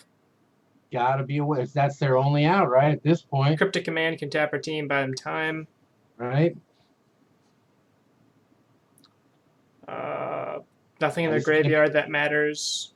A double dig turn, right? The 2 and 1 doesn't matter, right? So they should crack that delta and try to get something that'll help them keep one extra mana open if they can. I mean, yeah, I would crack that. Actually, they put a bunch of bad cards at the bottom, so I would not crack the delta. Right. They got to start with search. Yeah, that's where they're going. Hey, the Man-Bat, co-founder of the Modern Streamers League. Thank you for the Tier 1 subscription. 3 months in a row. Thank you, thank you, thank you. That is awesome.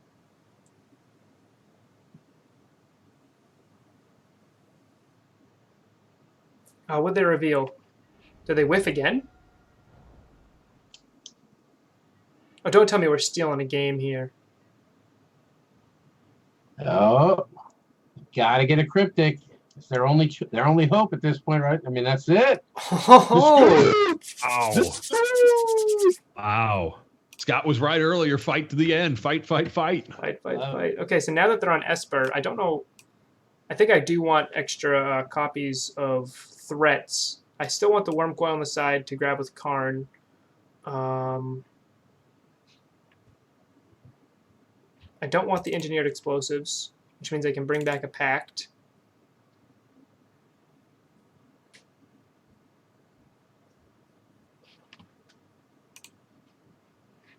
Here is Spider Space's Giver of Runes, stepmom list.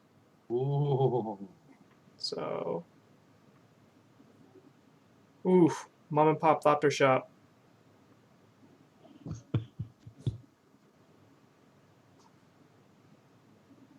Both red swords. Right? No, both white. No, red, blue, white, black. All right. I like it. I want to play it. I'll have to stream it. Don't want anything different here.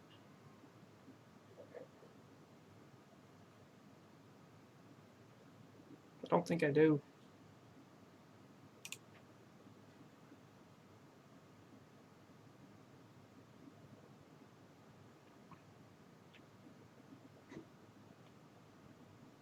Yeah, it's the Esper Control with that Esper charm is such. It's just that the discarding 2 cards is such a crusher. Because we had Prime. Yeah. Oh, our opponent said they brought in Stony Silence thinking we were on Whir. So they drew all 3 Stony Silence. So that, to answer your question, Sean, There it is. conceding early when all our opponents saw was Karn and Teleria West, ended up winning that. This is an intriguing hand. We have, if we draw the correct land, right? If we draw an untapped land, we can go turn 1 Amulet and go into Simic Growth Chamber. We can probably avoid. We could probably have 2 draw steps. We can probably do nothing for 1 turn, maybe to pitch something. I think this is a classic example of an Amulet hand you should not keep, but it looks really tempting. Oh, there's Matt chiming in the chat.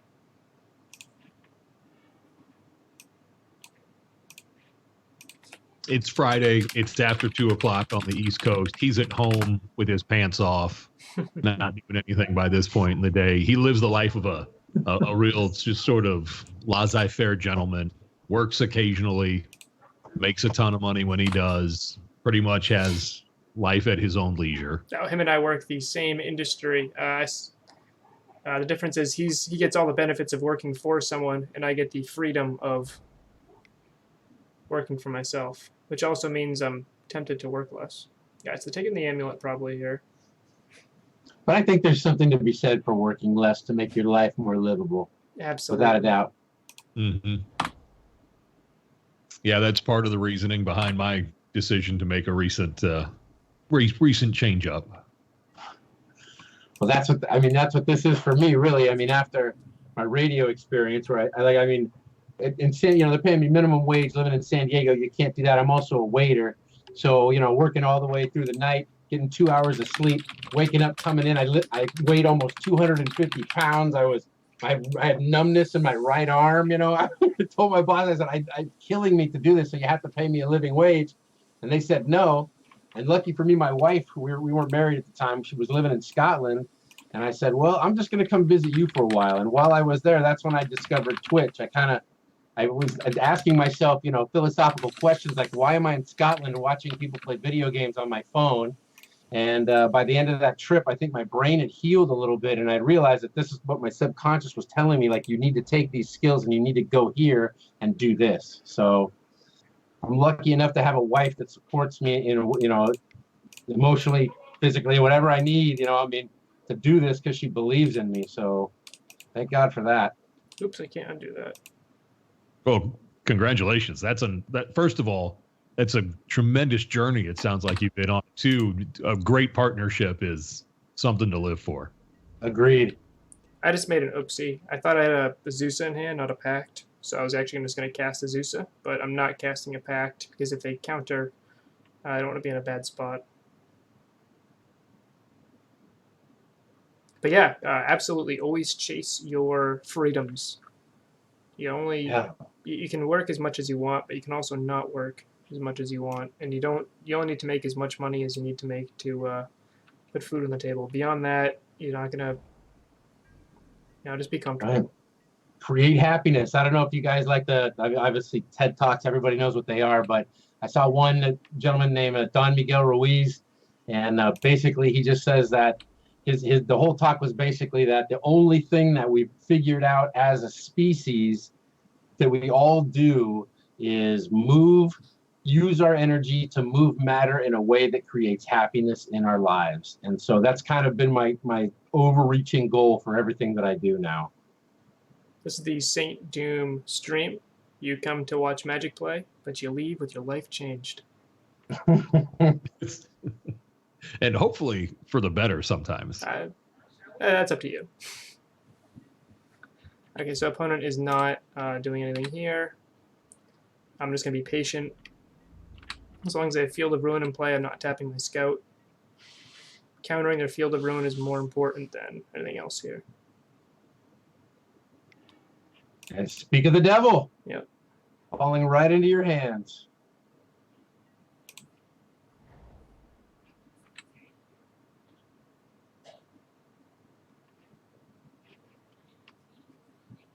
This is actually the first match where my opponent has used more clock than me, so I can't be accused of slow playing. I did concede pretty early game one. I'm actually only at 20 minutes on clock. That is a lot of time for 2 games, but yeah, I guess you just did scoop. There's really just one Still, game. though. Yeah. I don't know what my opponent's doing right now.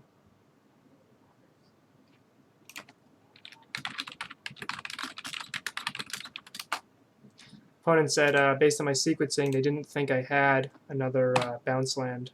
I told him that he activated my trap card. Well sprung. So I still need a. I'm probably going to Teleria West. I wanted some Growth Chamber in play so I could Teleria West for. Oh, okay. Well, they had it anyway. So I could Teleria West for a Cavern here and try to get that prime time down. 3, 4. Yeah, still far away.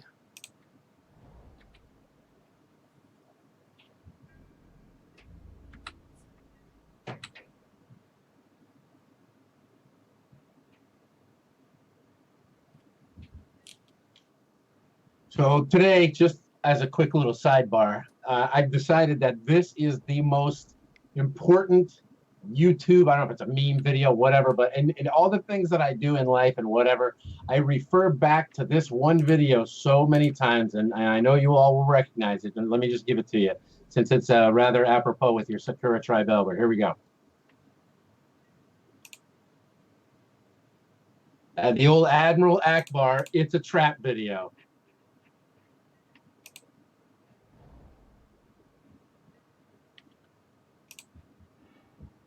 So applicable in so many situations. Absolutely.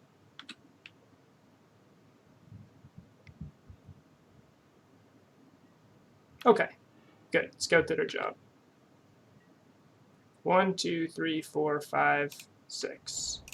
Now Titan gets to do his job. Get it there. Rush. Okay, so this will get me my Cavern. For the next Titan I have in my hand to be fine.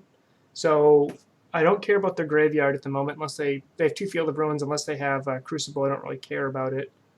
I don't think they run the Liana, so I don't think I care about County Garden. I just think I want to go to Ilario. Nope, I need a bounce. I want to go Cavern, Simic Growth. Cavern on Giant. And then bounce the Cavern.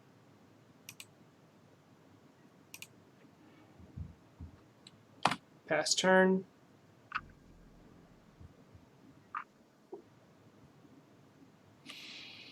Sure.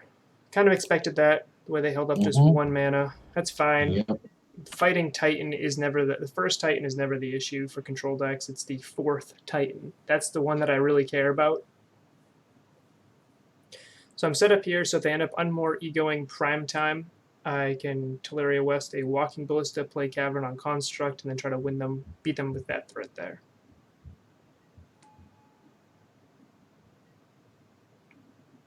A little bit of trouble. I need an Amulet to be safe here, so I can actually kill one of their Planeswalkers.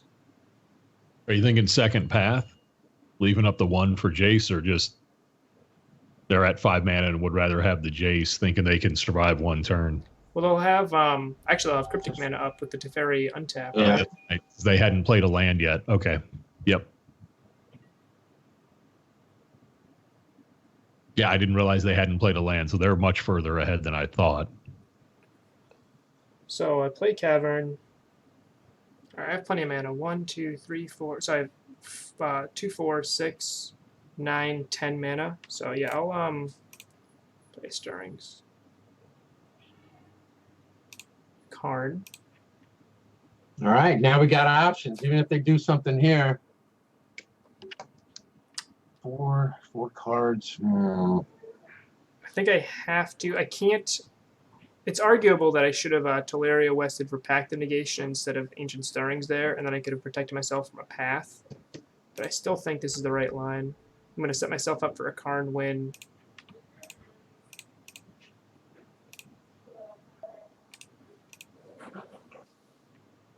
And I'm 1 colored mana off of actually attacking with him.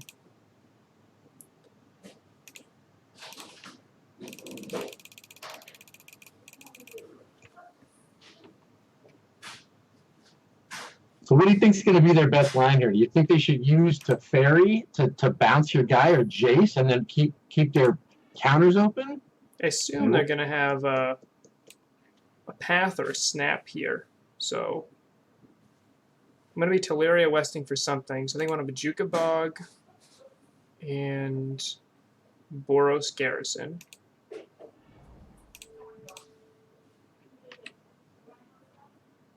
I'll bounce the Cavern back to my hand.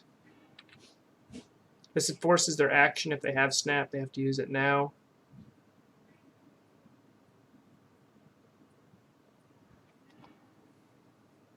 I love Bajuka Bog. I just want to get that out there. I love that card. Mainly because I hate Dredge so much. I think that's why. Bajuka Bog is one of the best cards in the deck, absolutely. It's also even better with Karn because you can exile. I don't think I stopped this. My plan is to win with Karn, so I don't really care.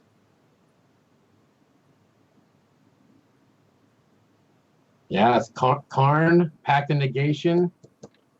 And I can have a Prime also. So, but what about Dovin's Veto though? Is that's the main gig right there that we're afraid of?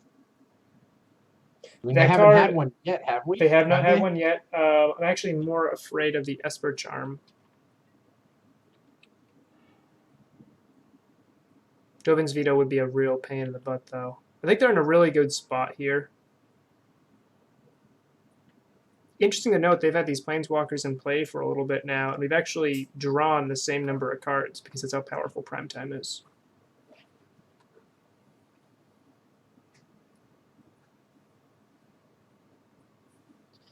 Visual effects, it happens. You even lose to your bad matchups, too. Ooh. Pact of Negation here. Force, and then play the Pact, maybe? I don't even know. I think I just have to let this happen. Okay. It'll take the Karn, right? I guess that depends on what the texture of the rest of their hand is. I mean, If they're set up to fight over, they'll probably take the other one. Yeah. I think they're going to... The smart move is to take the Karn or the Summoner's Pact. The Pact of Negation is easy enough to fight over for them. Yeah, I don't think they take negation. I think they take Karn, or what is essentially representing another Titan. Right. This hand was really good because I had the ability to make them counter 2 things and have basically 3 counters in their hand to actually stop me here. But now the hand is looking a little bit worse with this Thoughtseize.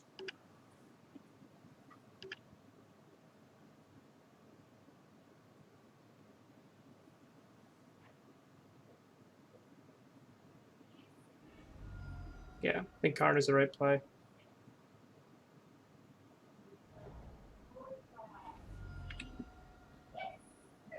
And this stream has been a little bit longer than I thought it would be because you keep playing against Control. That's right. And we got 3 out of 4 so far. Mm-hmm.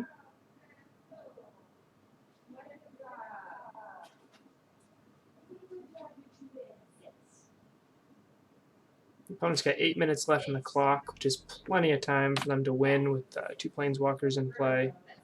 4 cards in hand and all their mana untapped. Okay, we drew Karn. Let's see how we want to sequence this. Oh, that is a top deck supreme right there. Let's cast Pact. See what they do. Because now they think we're desperate for right with that pack. They don't know we have a Karn, so 1, 2, 3. So 2, 4, 6, 7, 8, 9, 10, 11, 12, 13, 14 total mana. So I can force through down to prime time and then play Karn, or I can go Rurik Thar, which their life total is still pretty high here. So for them though, so right now, like you're gonna force in the Titan, which I get, and I can attack with Titan if they don't have a path here. And I'm just always looking at Cryptic Command. That's whenever I play these decks, Cryptic Command is the only thing I think that they always have. I try to play against that and just use that as the base. Okay, what am I doing here? What am I going to do versus Cryptic Command? Because they can still bounce the Titan, right? If you like play Karn, bounce the Titan. So basically, the only thing that's going to really screw us over right here is going to be a Dovin's Veto and negate anything that can get past your pack of negation, basically. Even a Dispel, but I doubt they're going to bring in like Dispel. Seems kind of narrow against. Ooh. I told you Esper Charm was a card I was worrying about there. Wow. I don't want to play the Pact here. Then they can get both our cards if they have a Cryptic. Right. Do you just give them the Gemstone Mine and the Pact of Negation and follow up with Karn? Yeah, I think it's what we got to do here. But they don't. If they do this though, if they with the Esper Charm, they're committed with that. They can't use the Cryptic Command on anything else other than like doing your thing. Unless they bounce your Titan, I don't even know what. But you can play it again. 2, 4, 6. Yep. Yeah, and you're going to get the trigger here to get the lands.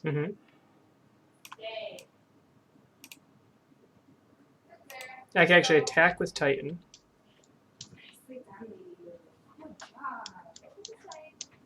They've already played 2 Field of Ruins. I'm not going to play around Field of Ruin anymore. So yeah, and if you attack with Titan, you should have enough mana to Karn after the attack, even. Yep. I actually have a 5 mana right here. So yeah, they need a path here. If they have a path and a negate, they blow me out. I think it's still Cryptic though, right? It bounce. Cryptic bounce. Okay, here we go. Path is there. Okay, so have to have a Logic Knot is what we're looking at. That they have to have it. Counter Squall, Logic Knot, yeah. Dovin's Veto, negate. There it is. Dirty. My new game plan is I want to. I'm running out of time, but I would like to get a Walking Ballista, which I can get with the Teleria West, but which means I need the Cavern back in my hand. But they have a Teferi ult next turn. Yeah.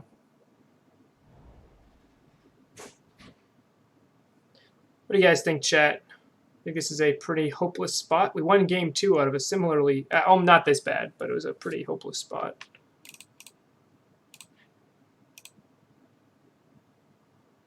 Yeah, this does not look good. We just need a top deck here. Okay. Snappy.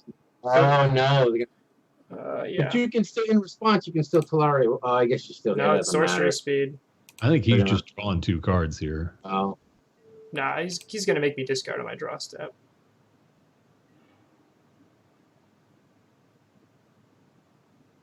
They know I have Teleria West in hand.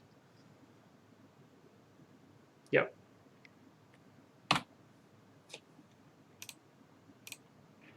So Karn grabbing Crucible is actually a decent line here. The only way I see us winning is if opponent somehow times out. Which is completely possible. Dirty. You get the trigger off of the Jace Brainstorm. Wow. Yep. Yeah.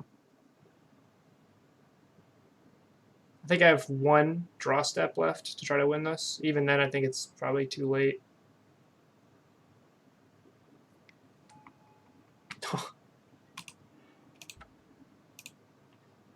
All right, 1 more. Oof. That was painful. That was rough. All right, so it's Esper.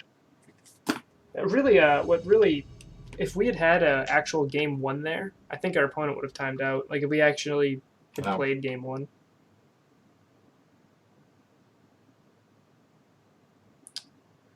Grilled cheese, you mean on siding? I actually don't mind siding out. Just a second for a quick nature break. Sure. I don't. You take out 2 scouts against Esper. They have Field of Ruin. I'd rather have the scouts in there. I know they have Fatal Push, but make them have the Fatal Push, where I can always grab the amulets off of Karn. I also don't. I don't hate that setup either. I'm gonna actually. This is a bit slow, but I'm gonna keep this here.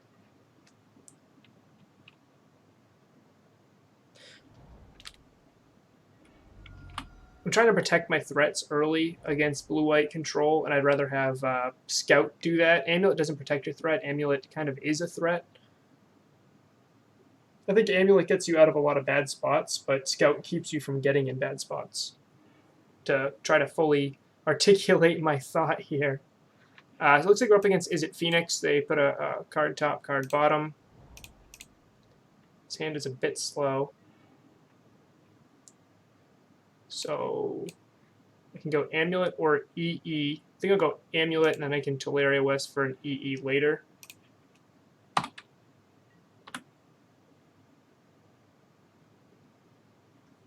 It also depends how the opponent plays. Like, if they were willing to path my Scout, I think I'd be more inclined to keep Scouts in. They did have Fatal Push, which was a bit of a pain, but forcing my opponent to keep Fatal Pushes in, which can be a terrible top deck, is also a real thing.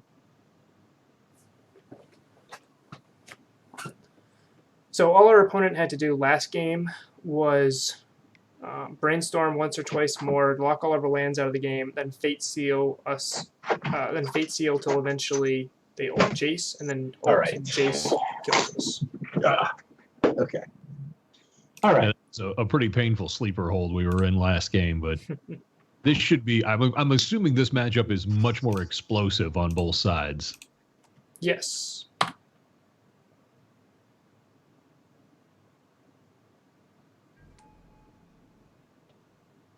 So we have a turn 4 turn 4 prime here, which based on what our opponent's done so far might be enough. They do have full grip here.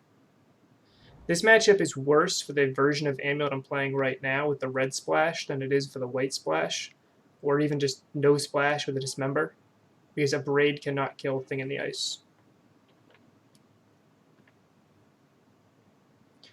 I think I want to play Azusa and Coalition Relic this turn.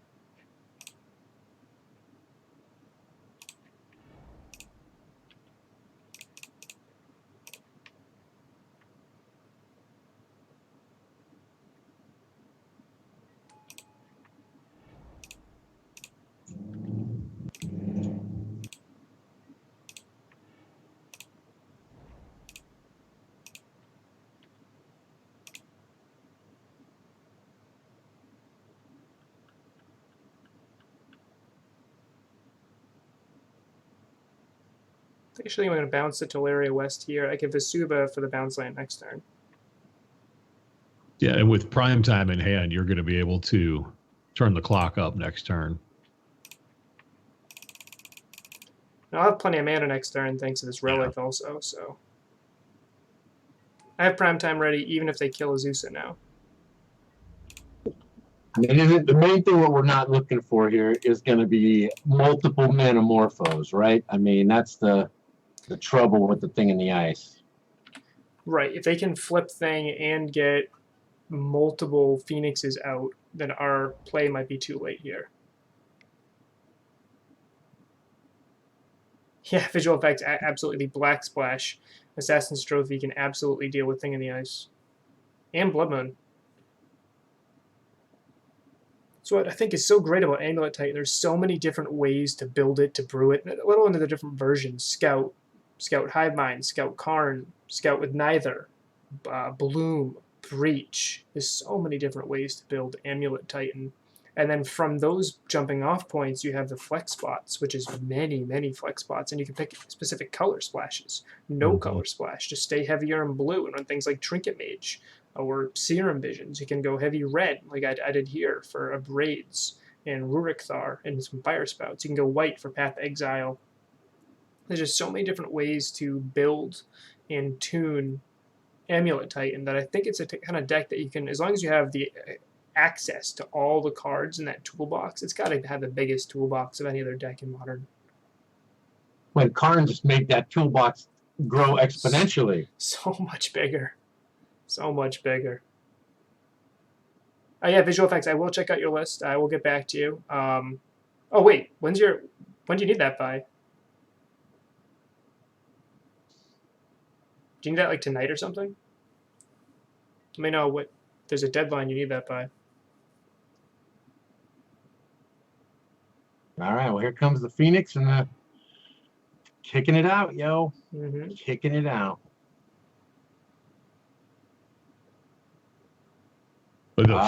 He added a lot to that deck. Yeah, Finale of Promise being able to be 3 spells all in one. In one card, yeah. Oh, but they messed up though, right? Because they wanted to flame slash your Azusa, but they didn't stack their triggers correctly. Is that pretty much what just happened right there? That looks like that's what happened. Yep. Oh man. Here we go. So we're taking 10. Okay. All right.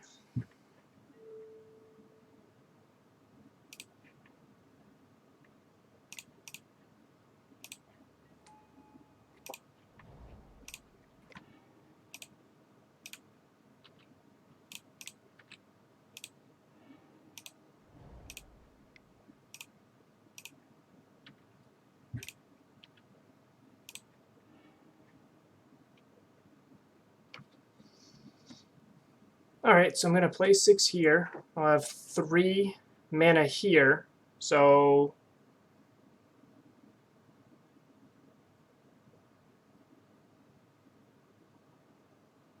okay, yeah, visual effects. I'll give it a look. Also, if you can, Ackrolled Cheese. He plays a lot with the Black Splash.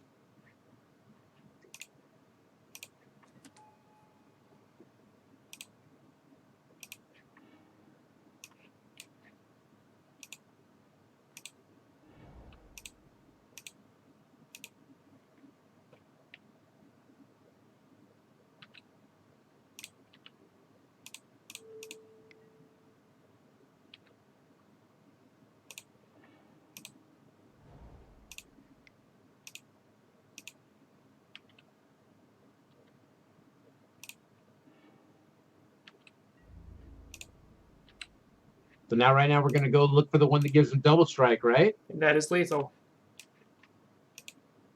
Man, one misstap. If they would have ordered their flame slash correctly.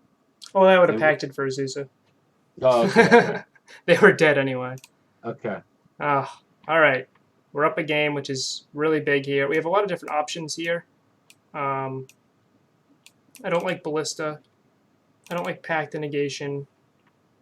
Ghost Quarter's not great. What about the Crypt? Is that?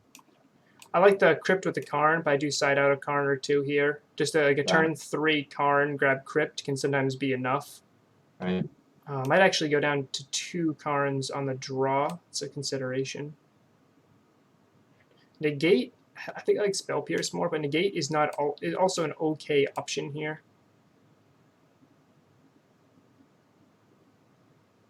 Oh yeah, grilled cheese. Yeah, I was actually thinking the same thing. I was like, oh, I can drop an EE on 2, and then I was like, wait, I can just kill them.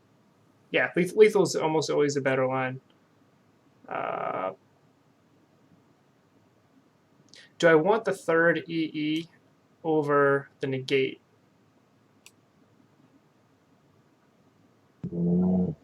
I don't know, because it doesn't matter if you stop them from doing it. As long as they cast the spell, that's where the trigger comes off, right? So it doesn't really matter if the trigger resolves. I would save negate for exactly Blood Moon or for Manamorphose. If they have like 2 mana and they're going for Manamorphose, if I stop that, they stop their entire chain. That's what I would try to hit there. I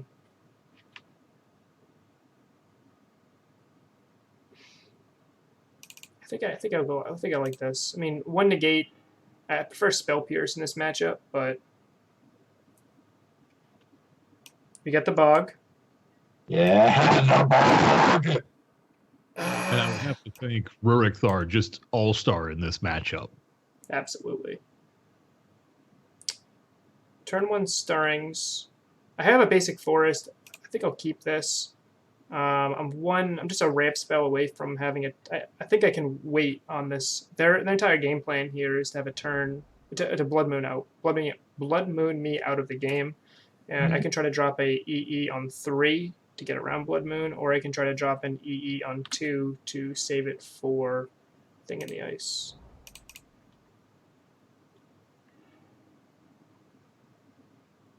So I'll take the Amulet here. Here we go.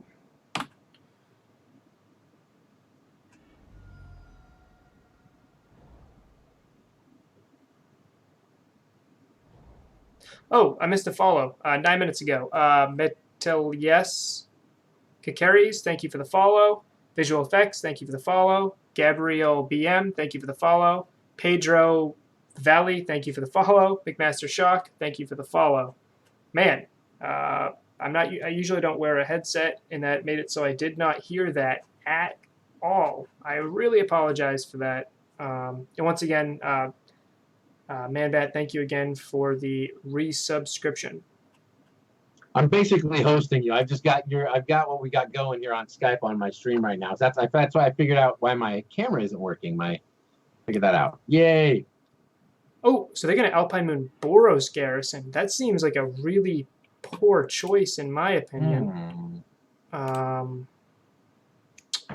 they already have a Phoenix in the bin, so let's just Phoenix them. Let's just bog them. Get rid of that. Yeah. I could drop an EE on 1, but that also hits my Amulet, so we'll just bastard. Yeah.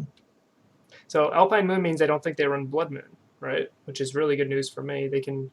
I don't care if Boros Garrison doesn't make red-white mana. Now it makes red or white mana.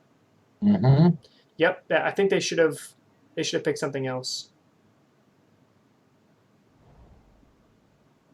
They're on both grilled cheese. That'd be scary.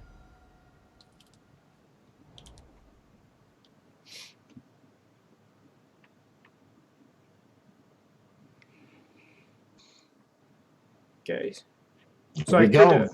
Effective Bajuka Bog. You gotta love that. Saving us from getting lightning bolted every turn. Yep.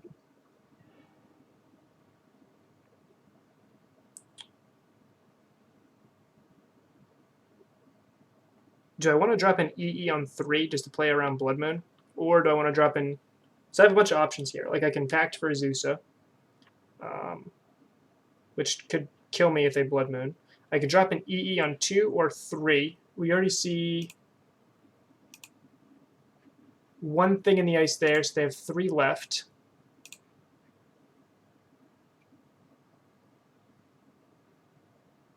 Two Blood Moon, 2 Alp, 2 Sahili. Okay. I think I'm more afraid of... I don't think I die to a Thing in the Ice. I do die to a Blood Moon.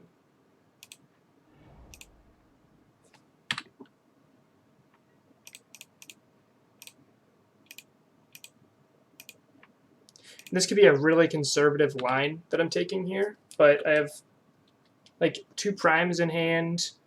They've got no arc lights in the graveyard. They got no Thing in the Ice on the battlefield, so they've got at least one or two more turns. Yeah, no pressure at the moment. Right. I have a Rexage. Yep. But I don't have it in hand. I could Pact for it, I guess, to get around Blood Moon. So maybe the right line was to EE on 2. I keep thinking maybe like...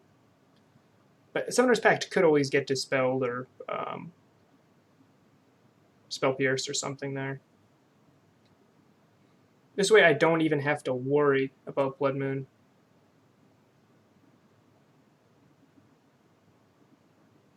Which lets me tap my mana in ways like I can now use my Pact without worrying about dying. Or I can just Pact for Rexage just to kill Alpine Moon, which doesn't actually do very much at the moment.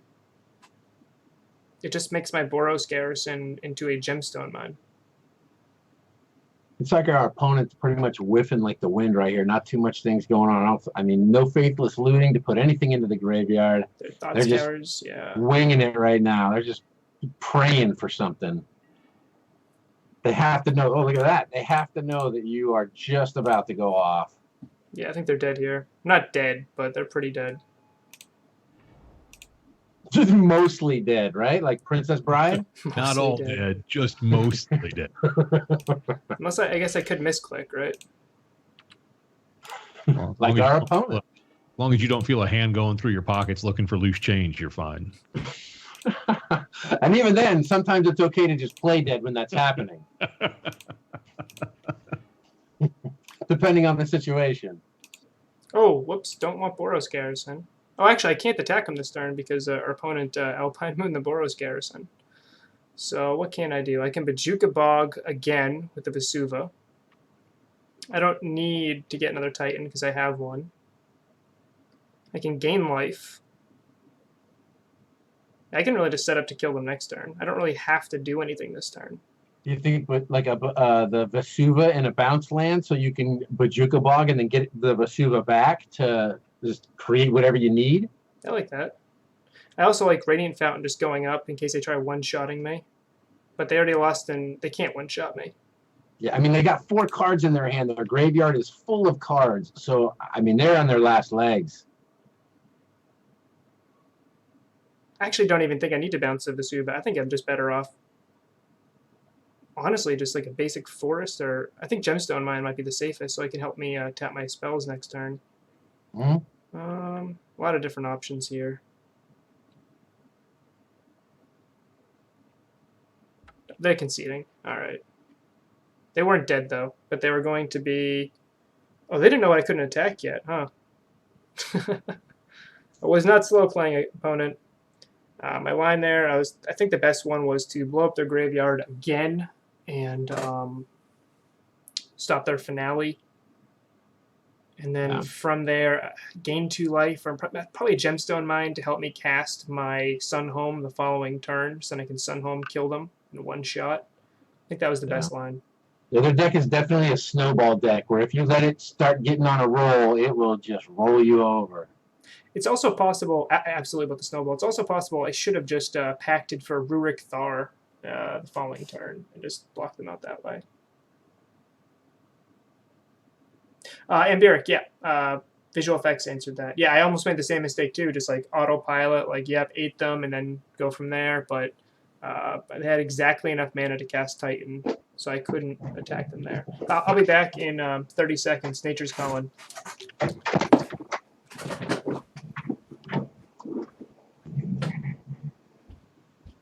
So what have we learned today watching this? This has been kind of a roller coaster.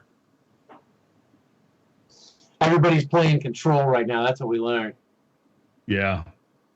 That was, I didn't expect that much Control. Is that what happens mainly when a new set is released and people really don't know how different cards are going to affect certain decks? Is Control kind of like the fallback to people who, like, you know, want to just kind of get some wins and feel it out, see what's going on?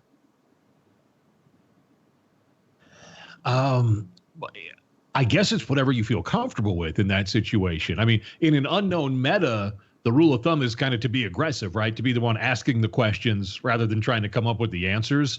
But I think Modern is such a high power level that if you're comfortable with the Control deck, and I think Blue-White especially has gotten better, that maybe it's just a know your deck comfort zone right now until everybody feels like the metagame shakes out. Yeah. I wish we could have got to play Emrakul, though. That would have made me very happy. Yeah, that would have been sweet. So what are you on right now? You mentioned you were on stream the other night, Guano. Maestro? Yes, sir. I've been playing a lot of Eldrazi taxes, and I mean, there's really only 2 slots to kind of play with there, and Kaya has kind of filled. They were filled with the Lingering Souls. I like Kaya a lot. I like to run 1 Bajuka Bog in my deck too, just because the biggest weakness is going to be graveyard decks. You know, any kind of dredge or anything going on there. But recently, I'm a net deck machine, and I found this Orzhov Super Friends deck that I really like to play. I just kind of started playing it today. I just started my stream out with it. So I'm kind of thinking I'm going to go in that direction. I've been playing my Eldrazi Taxes deck for the last, I don't know, month or so, just so I could really get a handle on it. And now I'm just kind of like at the point where I feel like people see it coming. Like when I first got it, when I first saw Kaya come out, I lost my mind. My cousin is a Magic the Gathering card investor. I know he's kind of the evil, the evil empire of Magic people, but he is like, he loves buying up cards and making money off them, reselling them. And I call him like, dude, you got to grab Kaya. You got to grab Kaya. That was funny. He's like, nah, that's just going to be a garbage card. 2 weeks later, I was like, yeah, I got mine for 7, buddy. 7. That was fun. There you go. But now I'm sticking to this. I'm going to go with an Orzhov Super Friends deck. I invested a little money in a couple more Lilianas, and we're just going to try that for a while. How about you? I think that's a good place to be. Right now, for me, if I was going to play tomorrow, I would probably have to keep it simple and stay blue-white. I think they got so much with Baby Teferi and the way that the format has kind of shifted around. Ad Dovin's veto, like we saw today, be so good. I think if I had to do something tomorrow that fits my play style and the knowledge of the format that I have such that it is, I feel like I could dispense those cards best. The Amulet Titan that St. Doom was playing today is just, it's really outside my play style comfort zone, and I just have no practice with it, so I don't feel like I would, say a tournament this Saturday, I would never be ready to play it. So I'm kind of limited in Modern by what I already know at this point, and I probably would end up on blue-white. Yeah. I always go to blue-white when I get frustrated playing Modern. I go to Arena, and I'll just be like, all right, well, let's play blue-white for a while just to piss people off. It makes me feel good. Solve my problems by creating problems for other people. Normal human things. Sure.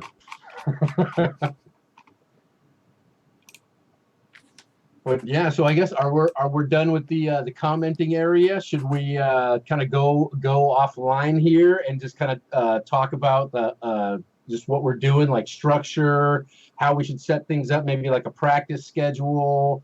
Just talk about just general. I've been taking notes the whole time too. I'm a fastidious note taker, so perfect. But I wanted to mention about everything. Visual effects list real quick. So I actually pulled up visual effects list. Now everyone knows your name, visual effects, so the internet can go after you. Sorry about that, Mr. Joe. So I pulled up the recent Amulet post I made because it's got my recommend my base core red and white list to go off of. So looking at your list here, I see you went 3 Karn, 1 Hornet Queen, which I think is good if you're expecting a lot of humans.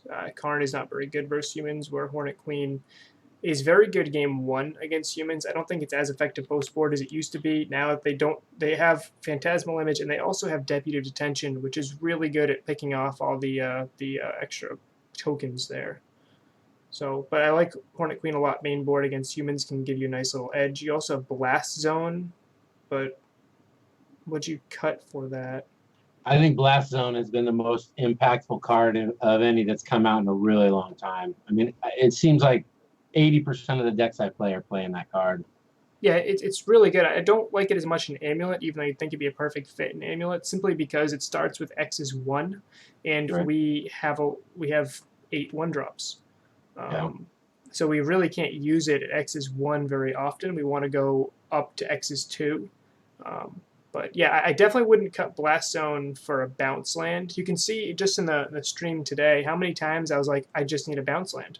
I just need a bounce land. I would run a minimum of 9. I think once I wouldn't cut a bounce land for anything really. I think it's kind of what makes the deck work. It's card advantage. It also works really well, obviously, with Amulet. There's so many times where you just need to top deck a bounce land. I wouldn't cut one for the world. Now, if you want to run 29 lands and run Blast Zone, or if for some reason you want to put Ghost Quarter near your side to run Blast Zone, that could be right in certain metas, but for the Invitation, I would definitely want Ghost Quarter to be able to hit Tron Lens and the Mirror. Blast Zone might be an okay sideboard card you can bring in for humans and things like that, but unless you're running 29 lands and that's your 29th, I wouldn't run Blast Zone. In terms of sideboard, I don't think, in terms of Karn package, we kind of let off this stream talking about that a little bit. Chalice of the Void was a card I tested a lot early on. I don't like it as a Karn hit. I think Chalice of the Void and Titanshift are just too slow. Both of them I put lumped together as the same. They're hitting the same exact thing, and I think that they're just. Let's say you do it. The best you can do is turn 2 Karn. Let's say you do a turn 3 Karn, which is average, right? Turn 3 Karn, turn 4 Titanshift. You're already dead against Storm.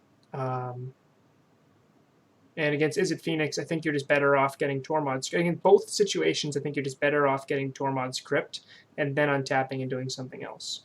So I would actually, that frees you up 2 slots right there. I love the 2 EEs, the 3 and the 75. Tormod's Crypt is absolutely fantastic. Keep it. I actually like Ballista main, and you can kind of see the damage it was doing there. I cut a Coalition Relic for it, and I don't know if it's right yet. I'm still testing it, but Walking Ballista always overperforms for me. And I know people say, oh, I can grab it with Karn. Sure, but then you're going turn 3 Karn, grab Ballista. In the matchups you really want Ballista, you kind of want it a little bit sooner than that oftentimes. I don't mind naturally drawing Ballista either. Just killing a Dark Confidant can absolutely take over a game against the Rock. Being an early blocker against 8-whack or burn can save you a lot of time to get where you need, and it's really good against Meddling Mage, where Karn is actually actively bad in a lot of those spots because they can kite sail Karn, which means you can't get access to your Walking Ballista. Yeah. I know you have the 3 Golgari Rot Farms here, but then you're running Rurik Thar. It looks like you're heavy in the Black Splash, so I wouldn't actually run Rurik here, especially with Emrakul. I think you're a little too heavy in the cards you're bringing in. Unless you're expecting a lot of Unmoored Ego, you don't need this many. You don't need this many extra threats. If you compare it to my list, I think that I have I'm trying to generate like a stock Karn list, and I think this is pretty stock for the red version. I think the sideboard Karn hits I have, the 2 EE, 1 Tormod's Crypt, 1 Needle, the Crucible, the Lattice, and the Worm Coil are all pretty good. The Hornet Queen's a necessary evil against a lot of the format. And then I have 3 removal spells, 2 Abrade, 1 Fire Spout. That could be any removal spells you want, Dismember, Path, Trophy, whatever you'd like. 2 Negates, that could be Spell Pierces depending upon the meta you're looking for. And then I have room with the Rex Age, and then 1 more threat. And you can really kind of put whatever you want there. You saw I just ran Rurik Thar in my red list. You could put, it looks like you already picked Emrakul here. It could be Baloth if you're expecting a lot to need to gain some life. It could be Tolsimir, Friend of the Wolves if you're in a White Splash, which Grilled Cheese recommended, and I really, really like that in the White Splash. So if you're expecting a lot of blue-white control, then I would definitely run Emrakul as your threat. So I would cut Rurik Thar, cut Trinisphere, cut Chalice.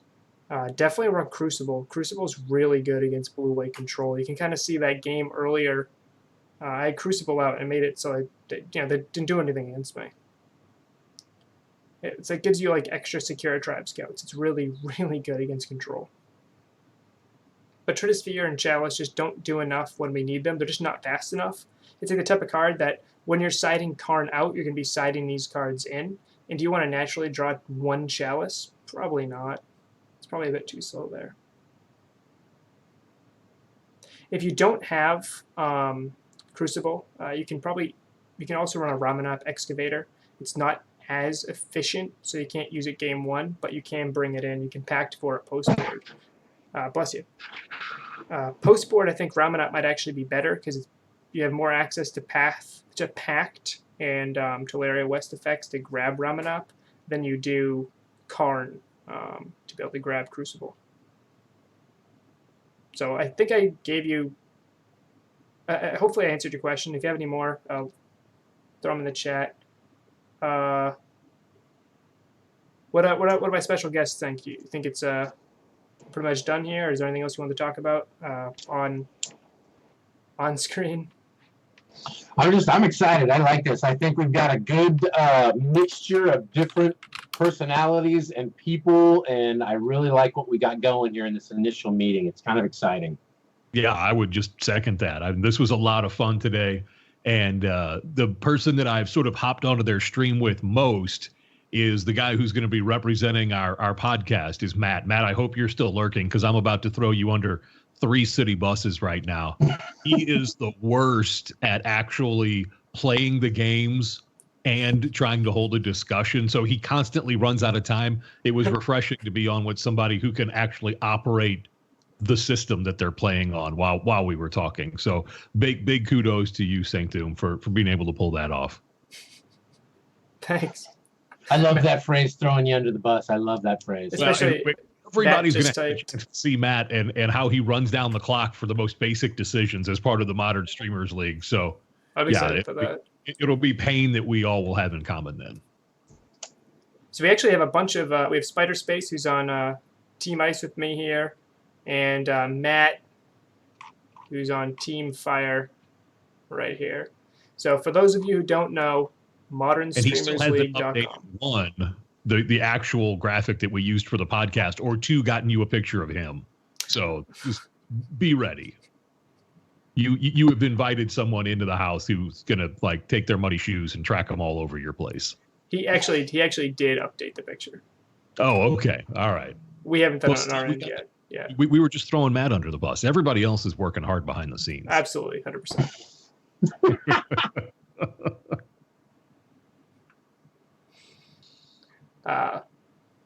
So this is, I think we just say what, July 16th kickoff? July 16th. Here's the website.